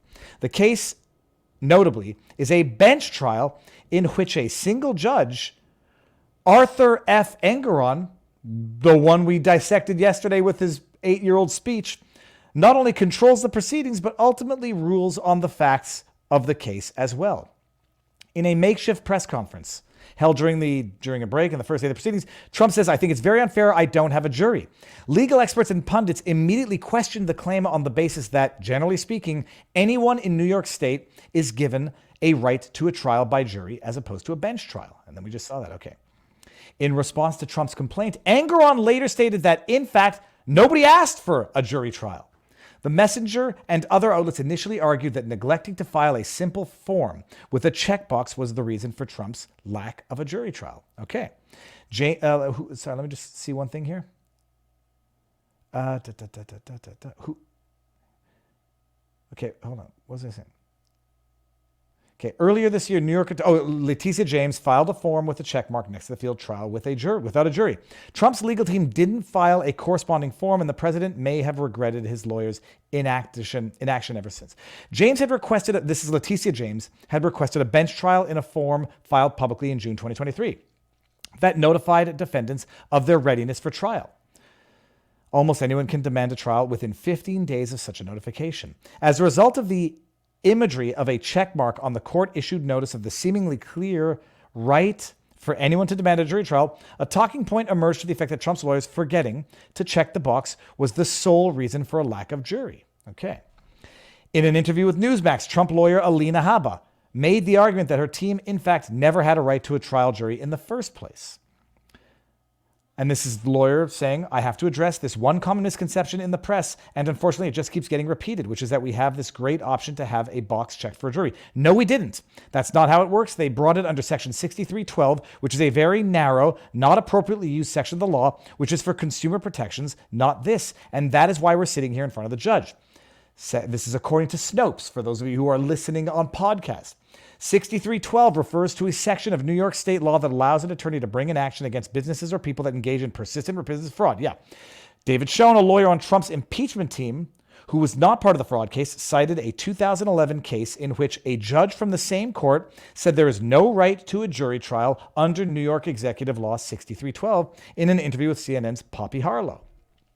The statement about the case is not entirely correct. There is no written law that Snopes can identify explicitly mandating bench trials under 6312, but there is a legal precedent for a jury trial being denied to a case brought under that stemming from that case.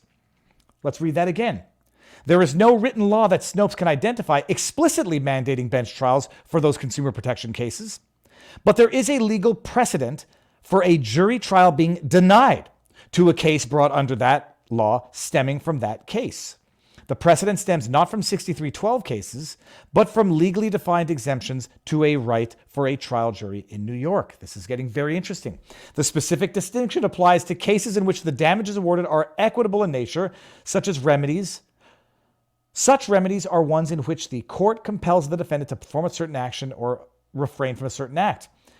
My goodness, the New York laws of, civil procedure laws and rules explicitly states that, that might not be what CPLR stands for, explicitly states that equitable defenses and equitable counterclaims shall be tried by the court without a jury. Several courts in New York have ruled that there is no constitutional right to a jury.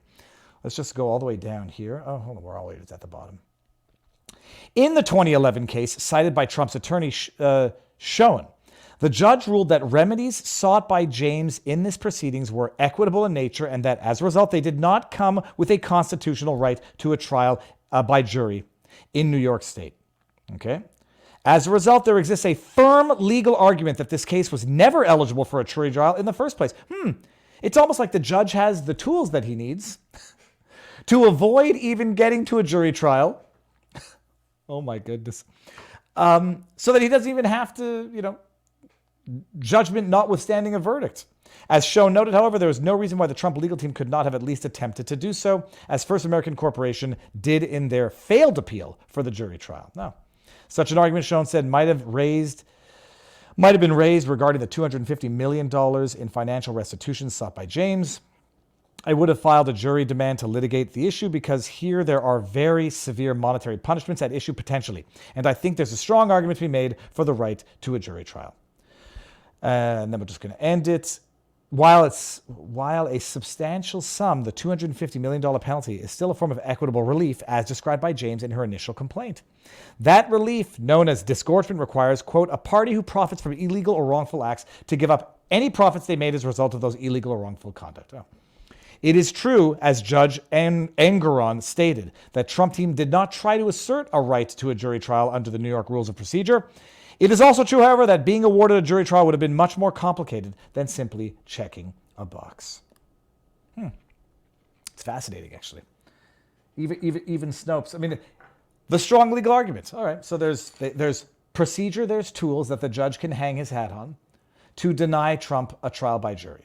Not as simple as having forgotten to check the box. And I would have said, in my mind, it seems implausible that would have been the sole and only or even determinative reason, because there's an expression in French, what is it? La procédure est supposée être la maîtresse et non la servante de la loi.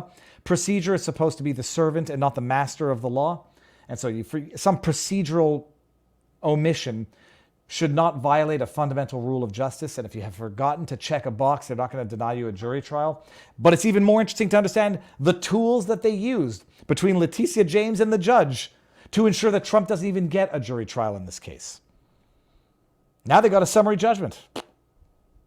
No, we don't even have to determine those facts. Wow. Okay, hold on one second. We're not yet done. We might be close to done with this, but I just saw Juan rant. What does it say? If you can't listen to the YouTube video, maybe you could employ my YouTube hack and press period to forward the one frame to frame. You can catch each smothering, smarmy smirks that way. I guess that was an old one talking about Trudeau. So that's where it's at. Letitia James, talking about the statute of limitations, taking to Twitter multiple times a day to give summaries, updates in this trial. I'm sure the one that she campaigned off of, prosecuting Trump to get elected, that's fine. Trump has got a gag order now and expect there to be sanctions. But like they said in that video that I cut short because I was going to vomit and cause my dog to expel her feces, this is the green light to Judge Chutney. Well, if I saw it in another case, I mean, they had to do it in New York. I know he's going to do it here, so I'm already persuaded to do it. They're going to do it in each and every case. And they said in that 9 minutes of verbal and audible diarrhea, this is going to be an indication for all the other jurisdictions to do the same thing. It's exactly what my prediction was when they came down with this outrageous indictment on the state charges from Alvin Bragg in New York. I was like, no, it doesn't stop here. This is the little domino that's going to push over the bigger domino and the bigger one yet. This is the political permission slip that they needed in D.C. This is the political permissions that they needed in Georgia. One indictment, an absurd indictment, was not going to be the end of it. It was just going to be the beginning of it. And so one absurd gag order, which they will follow up with something, is going to be the beginning of absurd gag orders in all the cases. They're going to try to lock him up. They probably, don't even know what the logistics of doing that would be. But more important than that, they're going to use it as a pretext at some point in time to further compromise and restrict any of Trump's substantive defenses, more so than they already have done. They did it to Bannon. They did it to Jones. They're going to do it to Trump.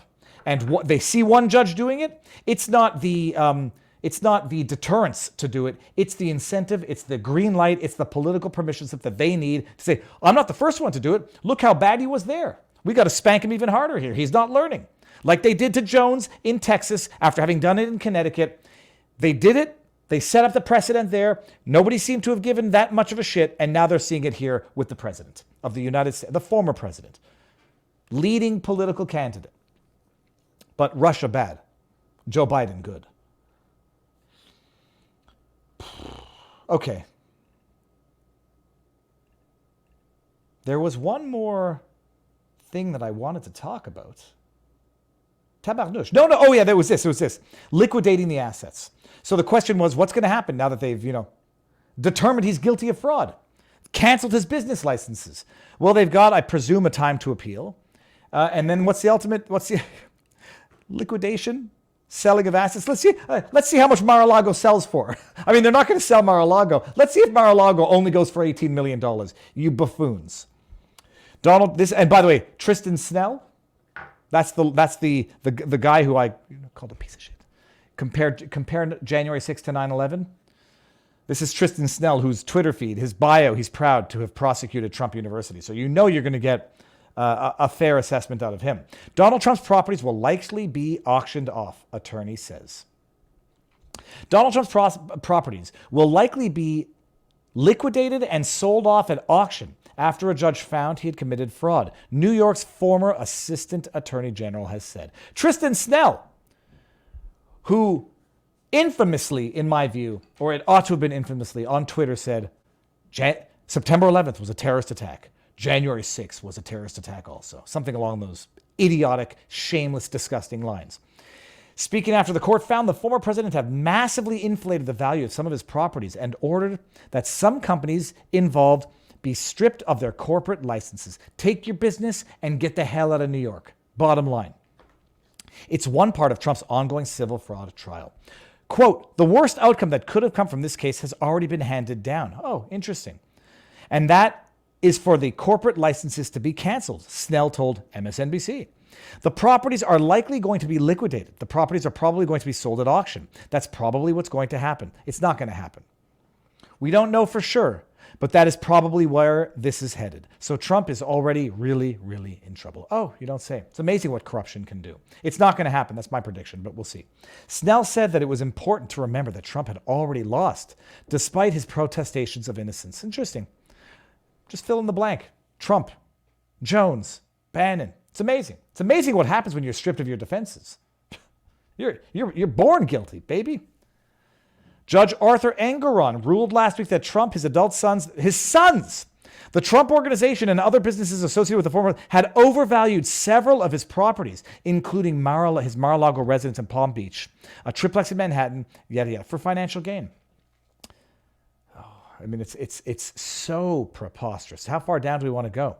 Engoron will now hear arguments on charges including whether Donald Trump and other defendants falsified business records after fraudulently overvaluing his worth, issued false financial statements, and committed insurance fraud. Okay, whatever. Let me go down there. I don't think they're going to liquidate the assets, but you never know. There's going to be an appeal. There's going to have to be a stay because liquidation of the assets is the ultimate sanction when it comes to corporate affairs. That's like an execution. You can't get them back afterwards. You can't revive that puppy. That's where it's at. And it ain't in a good place. And it only seems to be getting worse. Someone saying it's the expression I often say it is it's always darkest before the dawn. It's always darkest before the dawn. But you never know when the sun is coming up. But someone else said, no, that's not the good analogy. The good analogy is that, the more the cancer has spread, the more toxic has to be the treatment, the more chemo you're going to need. And this cancer, this political cancer, has metastasized. It starts off in on your forearm, and it spreads to some organs. This started off in New York. It spread to D.C., spread to Florida, spread to Georgia. This is. I'm not convinced that this is a question of darkness before the dawn. I might be more in line with the analogy that this is a cancer that has metastasized, and the chemotherapy for metastasized cancer has to be exponentially more powerful the more the cancer has metastasized. So that's it. But I guess we'll end with a bit of a white pill before going over to vivabarneslaw.locals.com, because we are going over there. Here's the link. Let me read some of the chat here, and then I'm going to end this with a bit of a white pill. His only crime was running for president and winning. I hate all these pieces of shit, and I wish... Okay, we'll not finish that sequence, Squirrel 66. Let's see here. Troll servants bullying the people is maladministration, qualifies as treason. It's not treason, but Jones was found guilty of defamation, and Very said their names plus statute of limitations was tossed out. He was found guilty of defamation because it was a default verdict. It was a default verdict. They bypassed every aspect of judicial process, statute of limitations, public figure arguments, hyperbolic media rights. I mean, they bypassed every aspect of the judicial system to get to that default verdict. Period. Then we got, who said that? That was Desert Rider 1234. Yeah, overestimation of personal value, opinionated, uppity, not doing what I'm told, short. Okay.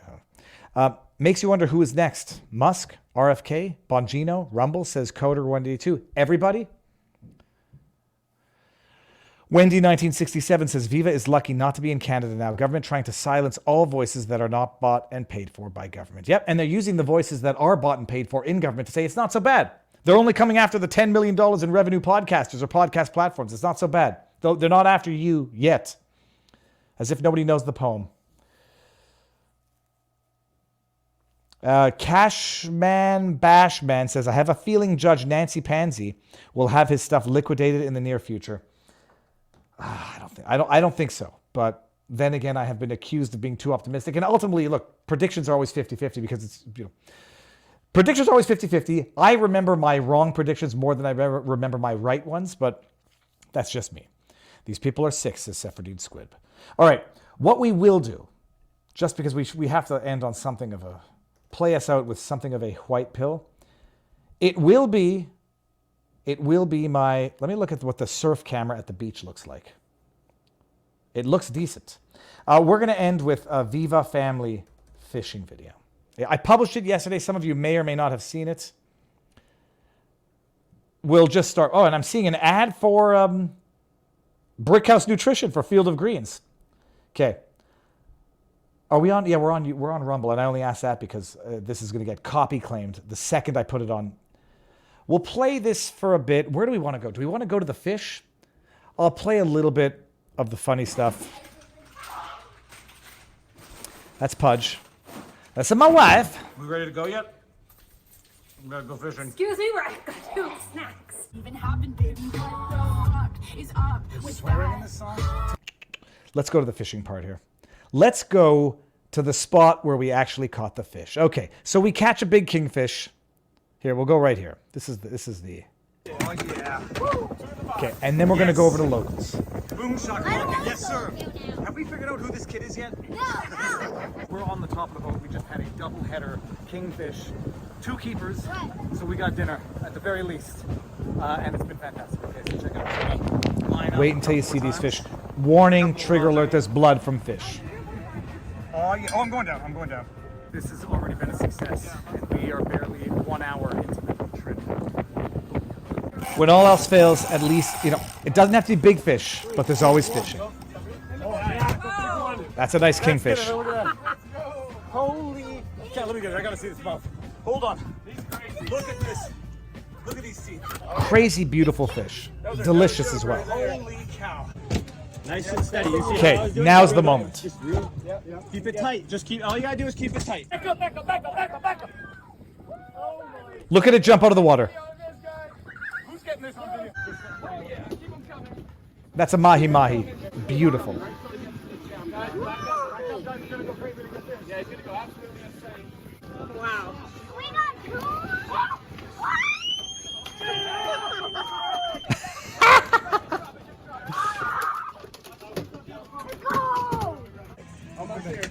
Wait until you see the size of it. This is a bull and the cow. We caught both on a doubleheader. I've never caught a mahi-mahi in my life before. Get him in! Oh, no, get him in, get him in, get him in! Yeah!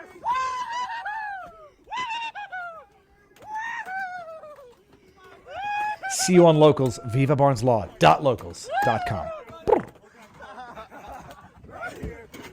Oh my goodness! Look at that, guys! Look at these fish! Holy cows! People fish for their life trying to get a fish like that. Look at this. Oh, look at the color. All right, I'm gonna get a pic. We're all gonna get pictures of this. All right, we're on top of the boat again. We've had a mildly successful day thus far. Hey, Locals. I'm back. All right, peeps, what's up? What time is it? 2:45? Okay, good. What's up? Holy crap, who's getting despaired? Now I can really save the dark Viva for Locals. Holy crap, the world's going crazy. They elect corrupt, unethical people to government and then shield criticism behind racial identity politics. It's mind-blowing. Oh, Locals, are we good? Well, okay, Steve Britton says, well, this is called helping evolution because the stupid fish are the ones which get caught. So this is the depressing thing. Someone posted a meme. It says that mahi-mahi adults swim in pairs. So the bull swims with the cow. And if one gets caught, the other one stays in that location waiting for them, apparently. I read that, and there's some truth to it. Apparently they do swim in pairs. And I did feel guilty after reading that. I felt a little depressed. But and then I talked to my dad, and my dad says, I don't like looking at the fish going from living to dead. And nobody does, nobody should. But I don't think that we should be able to live in this bubble where we eat food and we don't have to understand where it came from, and we don't have to actually appreciate it was a beautiful living creature that, say, it didn't sacrifice its life because it wasn't voluntary, but, had its life taken to feed and nurture us. And I think we need to be more connected to that system and not detached from it, viewing meat not as a piece of a living animal that's on a shelf, but as, once was a living creature. I hear fighting outside. So that's that. The fish was delicious. We're going to have some more tonight. Now, let me just get to the tips and see what's going on in the tips. Denise Ann 2 sent a $1 tip. It says, sound keeps going in and out. I hope that wasn't everywhere. Steve Britton sent a $1 tip. It says, you can't deport a citizen. I also do not believe Canada can strip citizenship from a naturalized citizen either, thanks to Trudeau's election in 2015. Yeah, but I think there were, from what I understand, there were investigations 20 years ago with the Hunka guy, and there was, that's it. And then Bill Brown says, $1 tip, did that 98-year-old war criminal show any mercy to 98-year-old Jews during the Holocaust? I don't know what he did during the Holocaust. All that I know is that I don't know that he even is mentally competent to know what's going on, but it was like he was accepting an Oscar when he got his standing ovation, which was like, it's like, so I have to think that he's not mentally there, because someone who is mentally there would not have been so happy to accept the award in the first place. They would have been sort of not ashamed, but they said, don't put me on the public spotlight. Dude, I know what I did. I know that if people find out, I won't be popular. I know that if people find out, my name will be headline news and not for the right reasons. That's what I think. I think the guy has to be sort of not all there, and the family's exploiting him. That's my assessment. Bill Brown. Bill Brown says, $1 tip. This poll didn't even mention voting. It simply asked if people liked or disliked RFK, not about voting for anyone. Fair enough. Then we got Bill Brown. Oh my goodness, Bill, I know it. That's a floppy disk. How far did you make it, Dave? Okay, so hold on a second. Bill Brown, this is a $1 tip, and there's a floppy disk in there.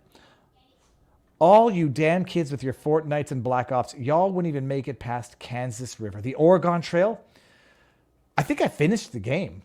I remember playing the Oregon Trail. But I remember floppy disks. I was going to say something about a game that came on a floppy disk. Yeah, no, I remember that. How far? No, I'm sure that could we have finished the Oregon Trail? I should take that back. I don't know if I ever finished the Oregon Trail, but I remember playing it. And I remember floppy disks. That's a floppy disk right there, people. Is that yeah, that's a floppy disk. Then you had your hard plastic ones, which were a little bit more square. Hard disks, I think. And then you had, oh my goodness, then the world changed. Steve Britton, can the court get to force asset forfeiture so Trump gets nothing from the liquidation of them?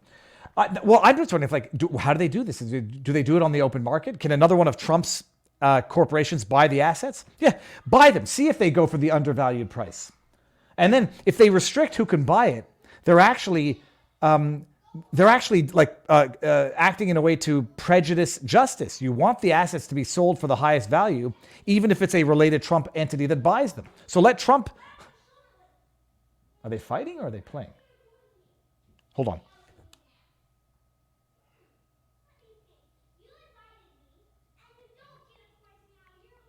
They're fighting. Okay. Kids are fighting. So I don't think the court could do anything in a way that would prejudice the maximization of value, even if they were to be liquidated, which, I do. Could they say they can be sold on the open market, liquidated through auction, but no Trump-related entity can buy them? If they're selling Mar-a-Lago for $18 million, I can think of a number of people that would want to buy it. So I don't know the answer to that question anyhow.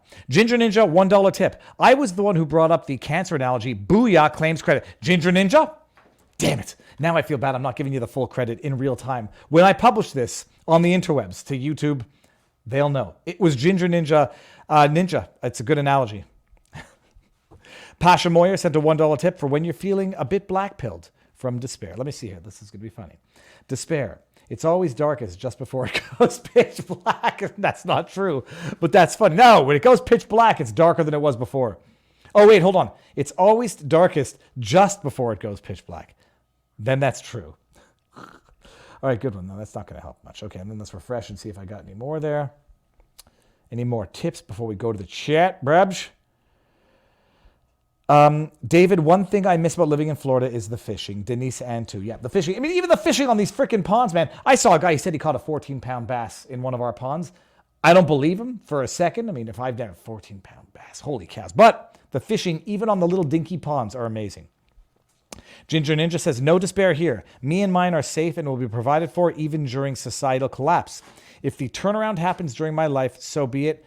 Better me than my children or grandchildren. If the turnaround happens, better me than my grandchildren. Yeah, and that's from Ginger Ninja. Now, go into the chat. Steve Britton says, I'd offer $1 for Mar-a-Lago and sell it back to Trump for $18 million. I'd offer $18 million and then sell it to anybody for $400 million. Let's see here. Oh, you heard, did you, apparently he invited him. So Denise Ann, did you hear the conversation among the kids? Viva is just getting the alarm now. That's a little while ago. Let me see, when did I get the alarm? I got the alarm at 34 minutes ago by the looks of it. National Emergency System. For a second, I thought the government was telling me I had to go back into curfew. Whew. So that's it. Who's got questions? Let's do ordinary, regular chat. Viva said floppy disk. What else is everybody doing here? Let me see. Let's just see what the latest on Twitter is. Oh, so people are watch the Viva Frei video. What a fun family day. Oh, that's the fishing one. Oh yeah, that was good. Oh, I got to figure out a way for that boat to I got a sponsorship with real Florida fishing, because if I do a live stream from the boat, like a live stream legal thing, and we catch fish and do law stuff, so that would be amazing. Let's see here. Yeah, but I don't have $18 million to offer. Steve Britton, I bet you could get a loan for $18 million. You don't even have to put up like $100,000. A bank will loan you $18 million if you're going to buy Mar-a-Lago, guaranteed. Okay, that's a lobster from Bill Brown. Looks like either that's a small lobster or those are big hands. I'm going to go with now big hands. I can't find a place in Florida near me that sells live lobster. Like, we wanted to get our pet, walk our pet, play with our pet, and then eat our pet. That being a lobster. So that's it. That's what okay, so now here, hold on one second. I'm going to refresh this. I got one dog now that's licking my toes, which is gross. Oh, well, now that I know that she won't poop. Punch, get over here. Proof of life. Oh, God. Proof of life, people. Here we go. What do you have to say for yourself? You've pooped in your bed. And you shouldn't have done that. She's looking younger and younger as time goes on. I don't think she's ever going to actually die. She's just going to, it's like the curious case of Pudgy Button. She's going to keep getting younger and younger. And we're going to have this paralyzed, semi-incontinent dogs. Bill Brown says, big paws, Viva. He's got big paws. That's mean. Don't eat your pets.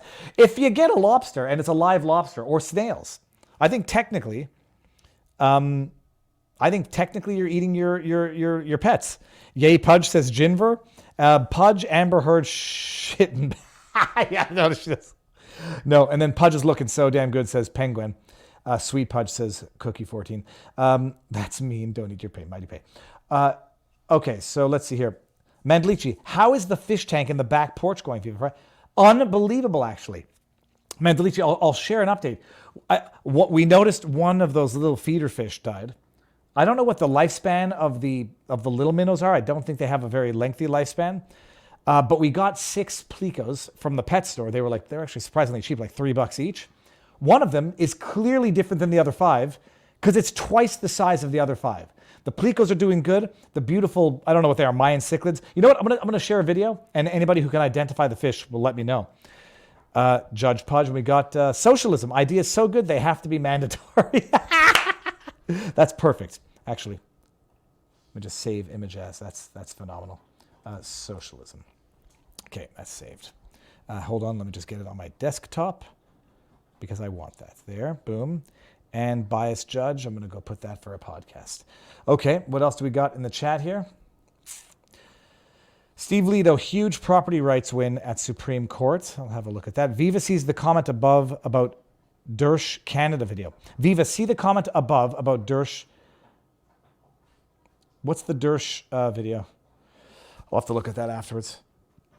So the fish tank is going good. Mandalici, Ginger Ninja, that's where you and Pudge differ. Yes, and then we got that. Okay, and then I'm going to refresh for the comments. I like EBS made Pudge poop. You said she pooped right after the signal. My cats ran into the hiding and won't come out at Viva Frei. Viva, did you watch Dershowitz video on the Nazi and Canada? He spoke to them. Oh yeah, okay. There's no question.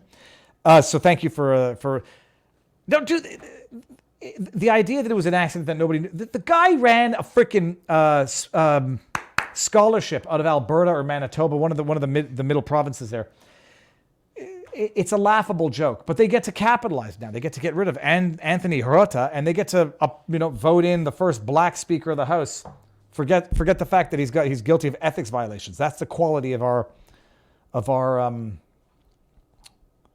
government. Okay, I've opened up the window in the back with Dershowitz.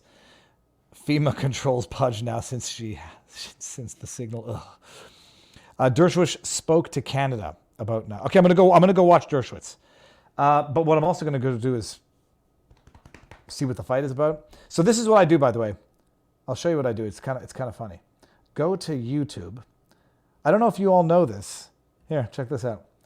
There's a surf cam. I didn't realize that there's multiple cameras.